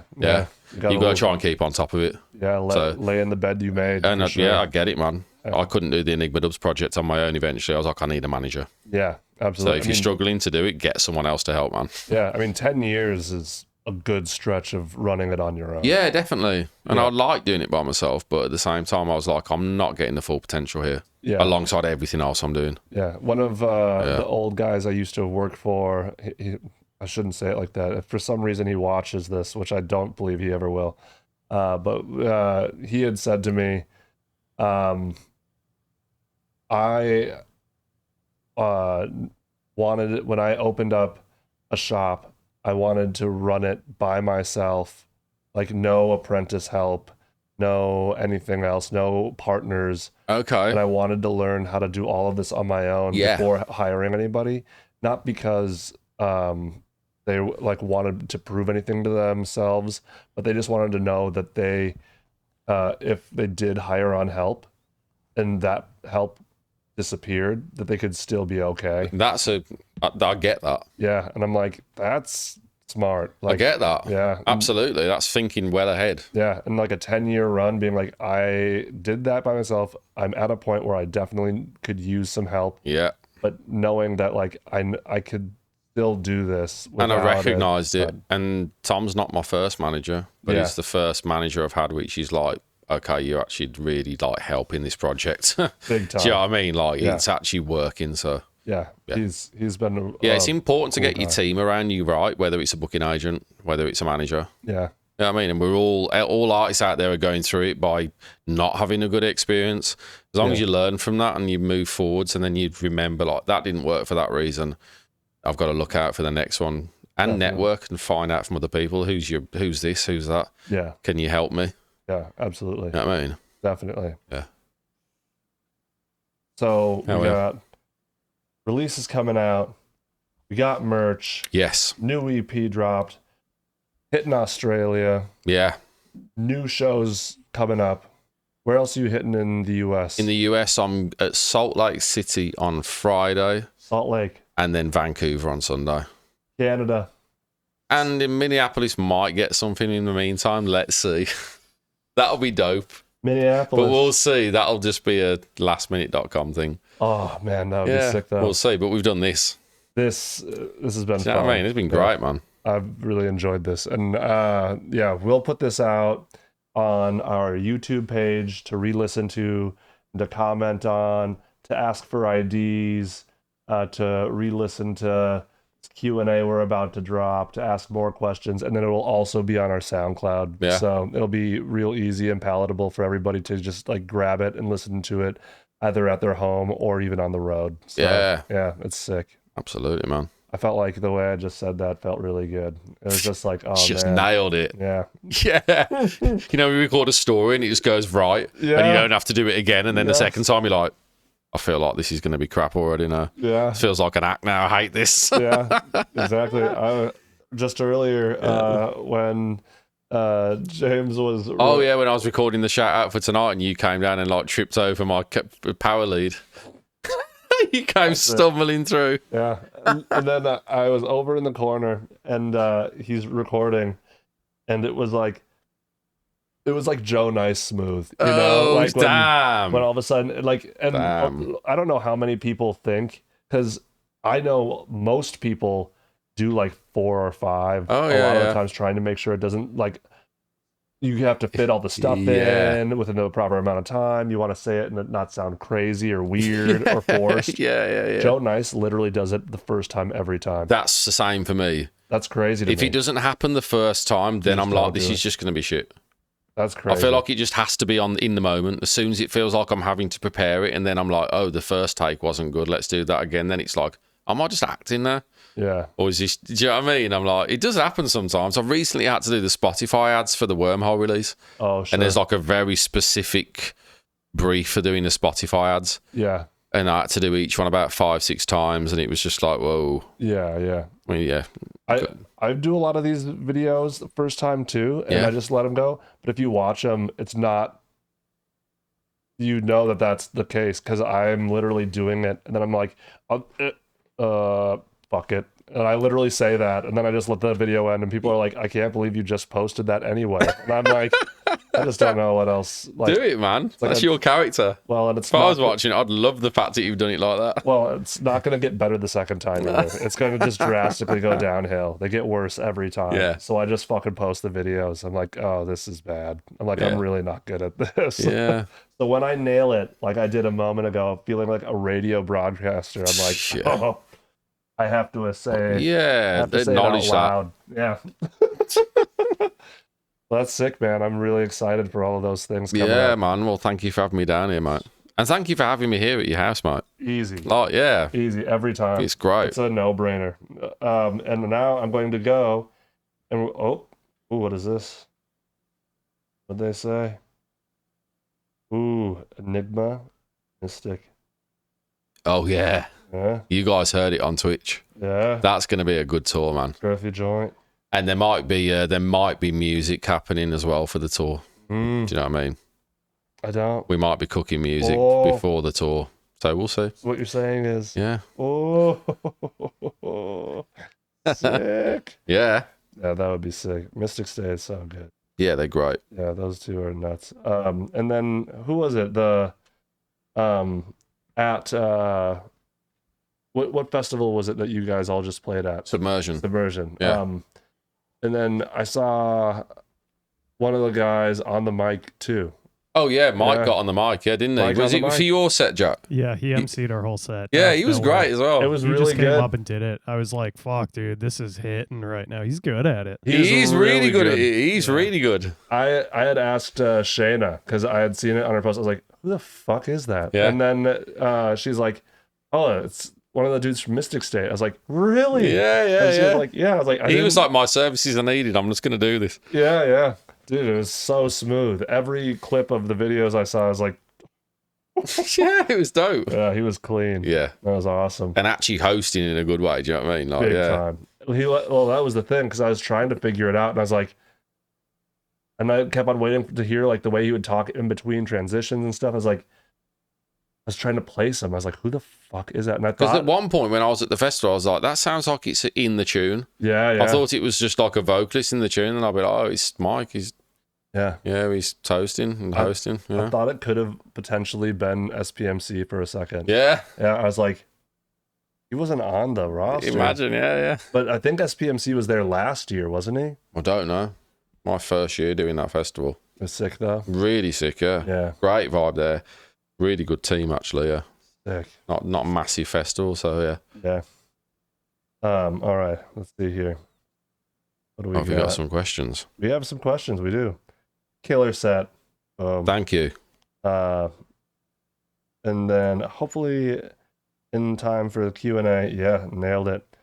Which artist/genres are your guilty pleasure? Oh, we were guilty pleasures. We've been talking about guilty pleasures, haven't we? Yeah. Which are your top genres you enjoy producing? Top genres, yeah. Let's start with guilty pleasures. What's your artists or genre guilty pleasure? Guilty pleasure from what we were talking about. Smells Like Teen Spirit, Nirvana. Like the most bait Nirvana song, but it still gets me hype. Yeah. I love that song, man. Yeah. If I put that on, Yeah. love that. When we were talking about that, I skipped that song every Yeah. time. I know it's massively overplayed. Yeah. Eiffel 65 Blue. Mate, I used to ride my bike around as a kid, and I thought I was the baddest kid in the whole place. And I was like singing along to that, and I was just like, yeah, this is a really good song. Yeah. Do you know what I mean? Yeah. The point now when I listen to it, I'm like, I'm not offended by this at all. No. I'm back on my bike. Yes. Yes. Another guilty pleasure, maybe. I don't. Ooh. To be fair, I haven't got any that are embarrassing. Do you know what I mean? Like the Message in the Bottle, The Police. That's not embarrassing. That's not embarrassing at all. But like, just songs like that, I don't know. Yeah, love that song. Yeah, it's so good. The Police are really good. Yeah, they're great. Anytime that anybody's like, oh, I feel bad, I like the Police. It's like, what the fuck what did the Police do a lot? Fuck 12. Fuck the police. Fuck the police. Yeah, exactly. But yeah, apart from those, I don't really know if there's any guilty ones. Yeah. There's we also have to put you on. Jack had put me on to this Eiffel 65 I'm Blue documentary. Oh, right. Oh, it's crazy. Really? Yeah, it's really interesting, actually. Oh, I want to say that. I had forgotten because we were just, what were we doing? We were FaceTiming each other when we had brought up Eiffel 65 and stuff. Yeah. I think I was on a ladder painting and you were in the hotel room. But I totally skipped on and blanked on telling you about this documentary series. Yeah, Finley was just a tiny kid, and I was like, Jack was like, I don't know, man, I'm gonna watch a movie or something, and I was like, sure. So I just brought Finley in, set him on their carpet, and fed him fruit pouches. Yeah, fruity crisps and puffs and that. Yeah, watched this Eiffel 65 documentary about the song Blue. Was it good? Really good. Okay. Super interesting. Yeah. They like, what was the deal with that? They like all broke up afterwards or something? I There don't was know. a lot of drama. There was a lot of drama. Yeah, I only know that. I only know that song by them. There's enough. It was like a hit farm. Like Yeah. they were all shared like a studio, and they just tried to make hits. Yeah. Right. And then Okay. they like formed a band because like a couple of them, like one guy was playing the piano line in his studio. Yeah. And the other guys heard it. And they were like, oh, let's turn this into this thing. And then it wasn't popular at first. Like, nobody liked it. And then, like, months or years later, some Italian DJ played it on the radio. And it for blew real? up out of nowhere. Yeah. Why? That was exactly, I forgot about that part. It was like years later or something. Yeah. Yeah. I mean, that's what happened to Shaggy, too. Wasn't me. It wasn't me. Yeah. Yeah, I swear to God. That whole album, all of Shaggy's music. Yeah. Yeah. Nobody knew who he was for years. It was actual years. And then this radio. It wasn't me. Yeah. And then this radio DJ in Hawaii. Really? Played Mr. Boombastic, and it wasn't me. And everybody was like, I don't know what this is. What is this? And they got so many calls that like shut down their like entire spot. Like it like crashed the internet. And then all of like half of the calls were other radio DJs in the States in like the 40 and like the mainland. Yeah. They were like, we need that copy now. And he didn't even know. Apparently he was like at work or something. He had zero. And it was just blowing up. It was blowing up. And he was like, I don't know, working at a Piggly Wiggly or something, like at a grocery store. Yeah, it's not like he was getting tagged on anything like. No. Yeah. Yeah, because exactly. Yeah, at that time, no social media. Yeah, no. Yeah. And then all of a sudden, like he gets out of work, and like the entire country is like, "Come here, Mr. Bombastic." Yeah, it's just like the whole country. Yeah. And he doesn't know. He has no clue. Imagine arriving for the tour and the whole airport's doing it. Yeah, getting out of a Piggly Wiggly and then sitting in your car and turning on the radio, and it's your own voice being like, and then it would be like, what Wasn't the fuck? And they were just like, we're playing it again. I guess the DJ in Hawaii said that there was times where they like essentially reloaded the tune on live on air. radio. Yeah, and they did it like, they're like, we're just going to play it back That's to back wild. 5 times. Yeah. Shaggy was just... Great tunes. Yeah. Years later, got paid nothing for years, and then it just blew up. Damn. And I really want Shaggy to come to Infrasound. Yeah? Yeah. I might start boycotting Infrasound until they bring Shaggy. Imagine not until he's there. Yeah. I'm not playing Infrasound or going ever again until Shaggy plays the 360. You heard him say it. Yeah. The 360 would be sick. Think of him in the middle, just on the mic. Like, everyone, it wasn't me. It wasn't me.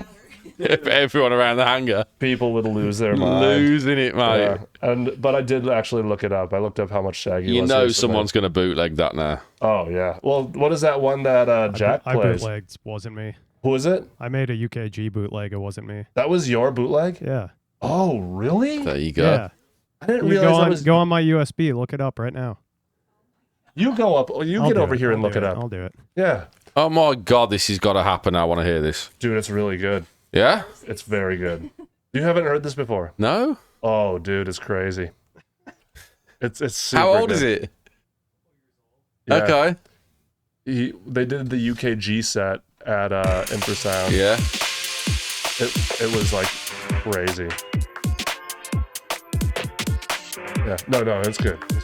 It's perfect. Because come through the mics. Oh, true that. Yeah. Yo, Give it a little boost. Open up, man. Yo, you want, man? My girl just called me. She gonna catch you? I don't know how I let this happen.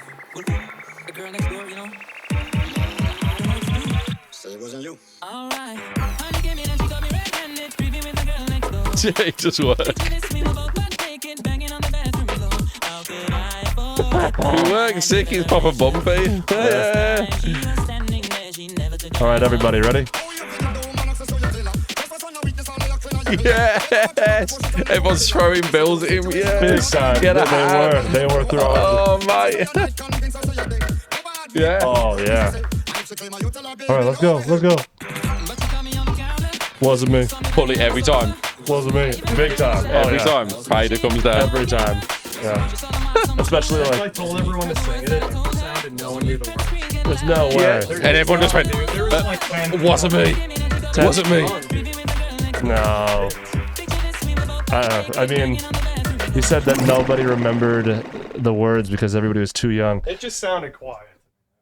Yeah, I mean, when you're up there and the monitors are blaring and you're behind everything, it does sound quiet. I mean, the times where it does get really like actually loud when you hear a crowd response, like It's got to be loud. it's loud. Oh, Like, mate, yeah. You know, Loud. the funny story about that track though, I do want that badly. when we played it, I played it at Echo Stage in DC, and I'll never forget. Oh, Eric no. gets on the mic and he yells, "This one's for the ladies." And fucking someone tweeted at us the next day and was like, "I love that Eric said this one's for the ladies right before a song about cheating on your Ladies' girlfriend." cruise. Jesus Christ. This one's for the ladies. Jesus oh my God. That's so funny. That's absolutely brilliant. Did he immediately realise what he'd said? Like, I don't know if he realizes what the lyrics are about. I think probably a lot of people listen to me lyrics and they don't understand what they're about. So. Ladies' cruise. This one's for you. Proper garage style. Yeah, I mean, it's all. That's a second best to that was one time in 2014, and I never let this go away because it's just the funniest thing that I've ever gotten to experience with Jack on stage. Is we played a back-to-back on Halloween to like a sold-out Skyway Was this when lounge. I was wearing the champagne costume? You were wearing the champagne costume, yeah, a giant champagne bottle. Yeah. He was just a huge champagne bottle, yeah. and he gets on the mic. We're mid-set, and it is floored out there. It's all sold out. People were going crazy, and like, I don't know if there was a tune that was wheeled or if it was in between tracks, but he like hits the filter or something, and he goes, hey, everybody make some noise. And then everybody's, and he goes, it's Halloween.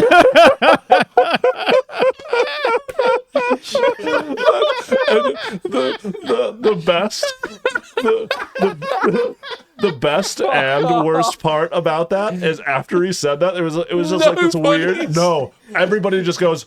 So screaming. I was like, what?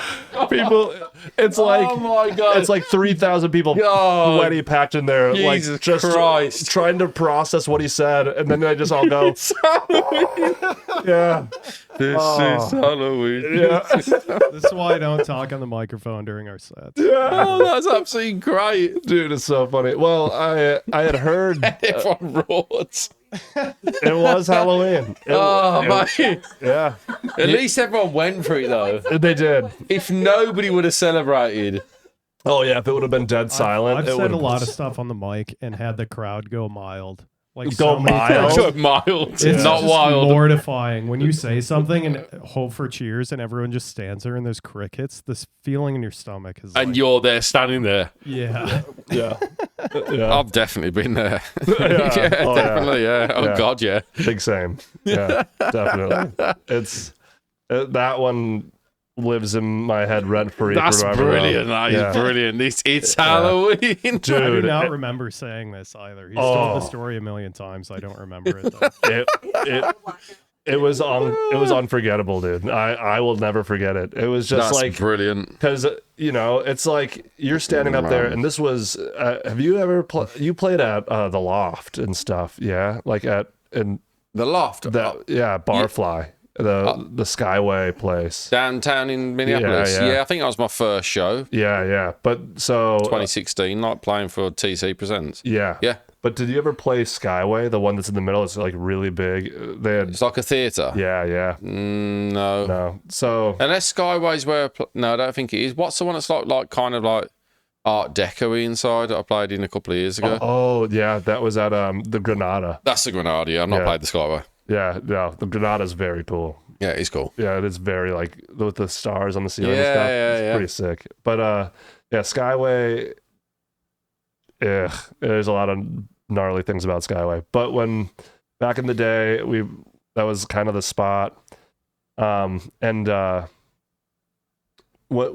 it's a huge stage, so there's like a big separation between you and the crowd. And then when they have the huge production and the big stage setup, they were doing projection lighting and stuff with like these big built things from the Antic Studios, who still does a lot of like the big light walls and stuff now. But this was before they had light walls. It was all built stuff with like foam and then projection onto it. Mm-hmm. So it's this huge stage setup for Halloween. And after us played Trolley Snatcha. And then, damn. and then after Trolley Snatcha was Dr. P. Yeah. So it was like this huge like Circus Records blowout. It was crazy. When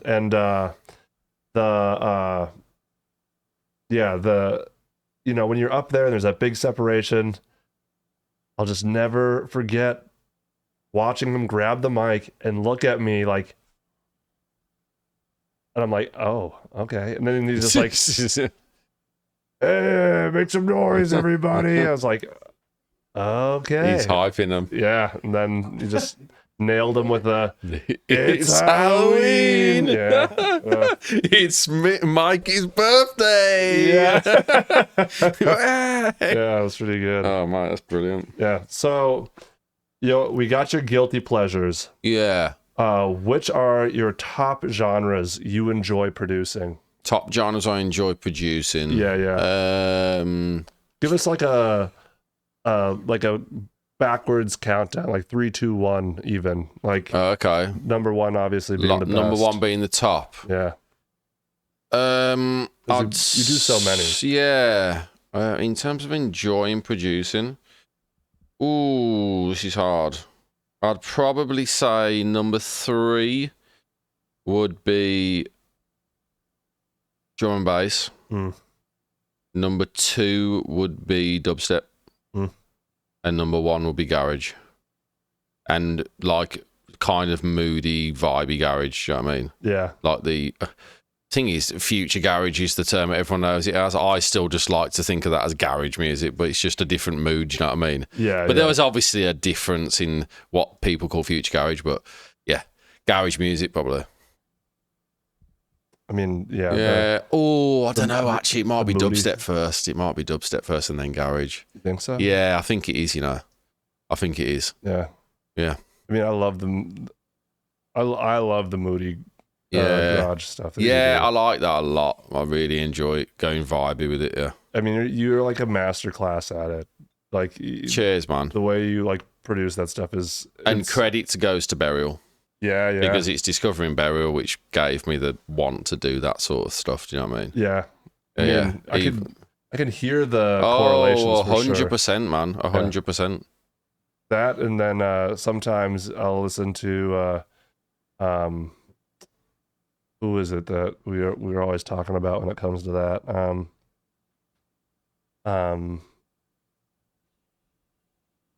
Singer-songwriter.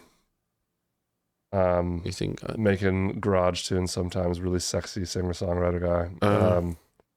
Plays piano. Fuck me. It's the most Tyler thing to do ever. James Blake. I was going to say James Blake, but I didn't think you were thinking of him. James Blake, right? Yeah. He's been a big influence. I can hear like both Burial and James Blake put together makes ENiGMA Dubz. Yeah, definitely. There's a big merge of like James Blake, Burial, Flying Lotus. Yeah, sick. For certain aspects. Yeah. Boards of Canada. For yeah. definite, yeah. Yeah. I think of other influences, but yeah. Those are huge. Yeah, man. Those are pretty massive. Those are all artists where I've always been like, oh yeah, man, this has got under my skin big time. Sick. Yeah. Dude, my man. Oh yeah. That was the chair, by the way. Oh. Just in case you're wondering, that was very suspicious sounding, but it was this flipping stool. I'm not going to find Pirate Radio Station by accident right now. But yeah, man, I mean, we covered it. I think that's it. We've had a good chat there, man. I think we've covered pretty much what most questions would be. Yeah, big time. I mean, there was always Two-Step Tim used to hit me up with a question every time, which I thought was a really good one, and I haven't heard from him. And it's not in the chat, but I haven't heard from him on here in a minute. And he would always ask, and I'm curious now too. What was the first concert you ever went to? Like the first one ever? To watch live music. Yeah. That you can like remember. Some people are like, yeah, I guess I went to this one. My parents brought me. I don't remember that. That I can remember. Yeah. Ooh. The thing is, it'll all be classical music. Yeah. It will all be classical music cool, because that's what I used to go. I used to perform classical music and I used to go and listen to concerts as well. Yeah. So the first concert would be, damn, this is really hard to remember. I'm trying to think outside of classical music to make it more interesting. I think classical music is pretty interesting. Yeah. It would have been at like Symphony Hall. There's a concert hall in Birmingham called Symphony Hall. Yeah. That's really like prestigious concert hall. Yeah. Probably going to listen to Tchaikovsky or Shostakovich or something like that. Mm. Yeah. My earliest years were all based around classical music. Do you know what I mean? Yeah. But then again, like I was telling you, because my sister was mad into rock music, and then her boyfriends when she was younger were all like these guys in these metal bands. Yeah. And I definitely remember my sister saying, do you want to come and listen to this guy singing in this pub? Yeah. And I didn't know what to expect. And he was like, and I was like, yeah, this is really cool. Yeah. And I was really young. Yeah. But yeah. That's pretty sick. Yeah, that one's, yeah. Well, I don't know who the band were, but yeah. That's an early concert. Also, side question. Have you heard it's like time stretched, like Beethoven's Fifth or something? That they've like time stretched? Yeah. No. To 24 hours? No. Intense. On a side note, have you heard when the guy time stretched the Windows opening themes for his university project?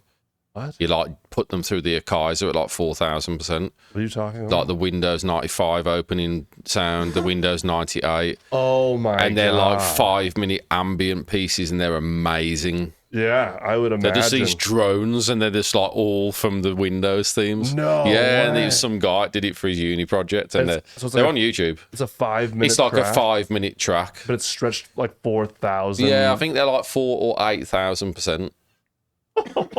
It's incredible though when you listen to it. Yeah. Well, that's what like the Beethoven's Fifth. Yeah, I bet. Because I believe it would be so long though to do that. Yeah, because 24 hours long. Yeah. Yeah, it was like a huge. It was also like a university project. Like this person was doing their thesis on something, getting their master's degree, and there was like, because it's time stretched, but it's also still in key. So like they stretched it out super long, but they pitched it up and key corrected everything. Right.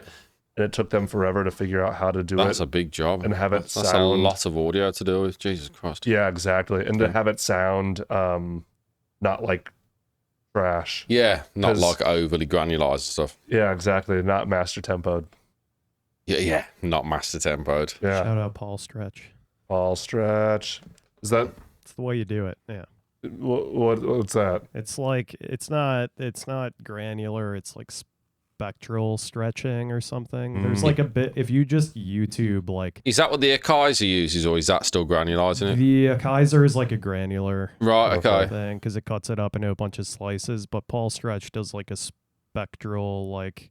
Right. It analyzes it in like additive spectral mode or whatever. I don't know. It's just so it just keeps the quality and the smoothness of it. It's smoother, yeah. It's more smeary. Yeah. And less like... Right. I mean, perfect example. Yeah. I loved the... That was great. That was great, man. It was really good.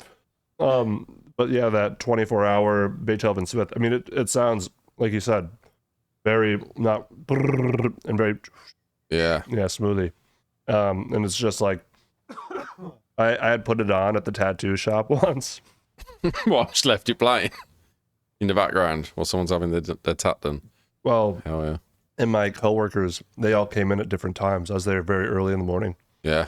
When they came in, it was just like playing, and because it's stretched out so far, it was like really quiet when one of my coworkers came in. And then he just crept it up. Well, it just does it because... Oh, it just grows naturally. Yeah, because it's like an hour and a half symphony stretched 24 times longer. Did anyone was like, I'm going to turn this off? Oh, yeah. At a certain point, they were like, dude, this makes me feel really weird. Yeah, you bet you feel like your whole life's slowing down. Yeah, I felt like I ate a bunch of mushrooms. Yeah, like, I bet you did. Like that was like when Jack was playing at -8, and I was just like, I feel like I'm like living in slow motion. Yeah, it was cool though. It is cool, dude. When you're listening to it, it's because all of a sudden, when it's like dun dun dun, dun dun dun, it's like. Talking about like putting stuff on in the background, have you ever heard of Mr. Bungle? Yes, yeah. Definitely. When I was at uni, me and my flatmate used to go to the house parties, and when no one realised, we'd put Mr. Bungle on instead, and then wait until someone was like, what the fuck is on in this party? And no one's dancing, and then we'd be like, our work is done, and just go back to our rooms. That's awesome. Yeah. Dude, Mr. Bungle's actually amazing. Though. Really sick, yeah. Yeah, Mr. Bungle's so good. Yeah. Because what did Mr. Bungle turn into? Oh, I don't know, but he put me onto him. I didn't realise he does all the voices for loads of like monsters in films and stuff like that. Yeah, and I believe like what's the dude with the really big hair? There's a bunch of oh man, I hope somebody's in here talking about Mr. Bungle. Dude, we still have a lot of people in here. Mr. Bungle, come on, guys. Help me out. Who else was a Mr. Bungle? There's like a...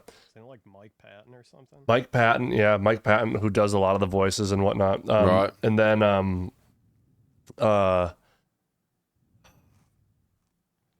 on Wikipedia. Oh, yes. Perfect. Yes. Jack in the back. Thank God. Yeah, you just got to say, pull that shit up, Jamie. Yeah, pull that shit up, Jack, in the back. Yeah. Wait, are you asking who's in the band? Yeah. Mike Patton, Trey Spruance, Trevor Dunn, Scott Ian, Dave Lombardo. Dave Lombardo, yeah. Dave Lombardo's the drummer, right? Cast members Theo Lingiel. Yeah, we used to just put Jed Goodbye Watts, Sober Day on. Luke Miller, Scott Wait, Fritz, someone to like, be like, what? Hans Wagner, Danny Heifetz. Damn, it's a lot of people. Yeah, I mean, Mike Patton kind of like potentially one of the most musical genius people to ever exist on the planet. Right. I mean, yeah, it's pretty insane the amount of stuff that he's done. It's like really ridiculous. But that's a mad project, though, Mr. Bungaloo's. Yeah, there's some stoner metal band, like this doom metal band, that was one of their guitarists, and it's like very well known. And the Melvins, you know the Melvins? No. It's off. Got you. I don't know the Melvins. They're good. You'll have to like retire from Deftones. being retired from the stuff, the Chiba. Yeah. Sansania. Yes. The lamb's bread. Yes. Yeah. Some people call it. Yeah, some people call it. Yeah. Let's end the show with that tune. Put it on, Jack in the back. No, you have to. Yeah, but I would actually love for you to close us out with one last tune. Oh, really? Yeah, I would love like if you had one last tune to close out tonight before we introduce you into the game of Catan and then absolutely wipe you from the face of the earth. Yeah.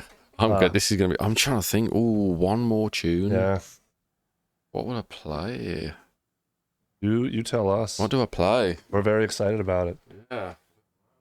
Well, everybody, this has been BASSment Jams. Thank you so much for tuning in. Thank you so much for participating. Thank you, Jack, Antithesis, for the opening set. We will definitely have to start doing more opening sets from... Jack and other past artists. I'm really excited about that. Thank you, Dave Allison, Nautical Divine, for borrowing CDJs and constantly, all the time, and helping out all the time. That's been huge. And thank you, James, ENiGMA Dubz, for fucking everything, man. Thank you for having me, man. Dude, seriously, amazing set. It's been sick. This has been a really good time. And you can catch... You can catch your phone. You can catch your phone. You can also catch this set later on our YouTube channel and our SoundCloud. It will be up there when you guys pay us out $1 million to buy more studio equipment. Yeah. Or when Mackey's comes through with the sponsor. Yeah, when Mackey's comes through with the sponsor. Or it'll be on there sometime in the next few days. But make sure... in the bottom of all of the descriptions, and we always have every artist's links to their SoundCloud, Bandcamp, YouTube pages, and link trees and everything. So make sure to go follow James on all of his ENiGMA Dubz projects, his Morii projects, and make sure to buy merch. Yeah. Get out to Bandcamp. Big up Bandcamp. Make sure to support all of these awesome artists. And yeah, thank you guys for supporting. We have, I believe, what's next month? October, November? We have one more episode before we do the season finale, which will just be an amalgamation of a giant back-to-back. So this December, we'll do a giant back-to-back with whoever's in town and wants to come jam, maybe for future BASSment Jams episodes as well as these past BASSment Jams episodes. And we'll just get to hang out and play. And next month, you heard it here first, we got the man in the house as we speak, Nautical Divine, ending our first season. And we're really pumped about that as well. So, yeah, let's hear this. Last tune, I'm going to show you guys a bootleg, which is not going to be coming out for a while yet. It's one of my favourite songs, which I finally bootlegged. So we'll end on that one. Yes. All right. Appreciate you guys. See you next time.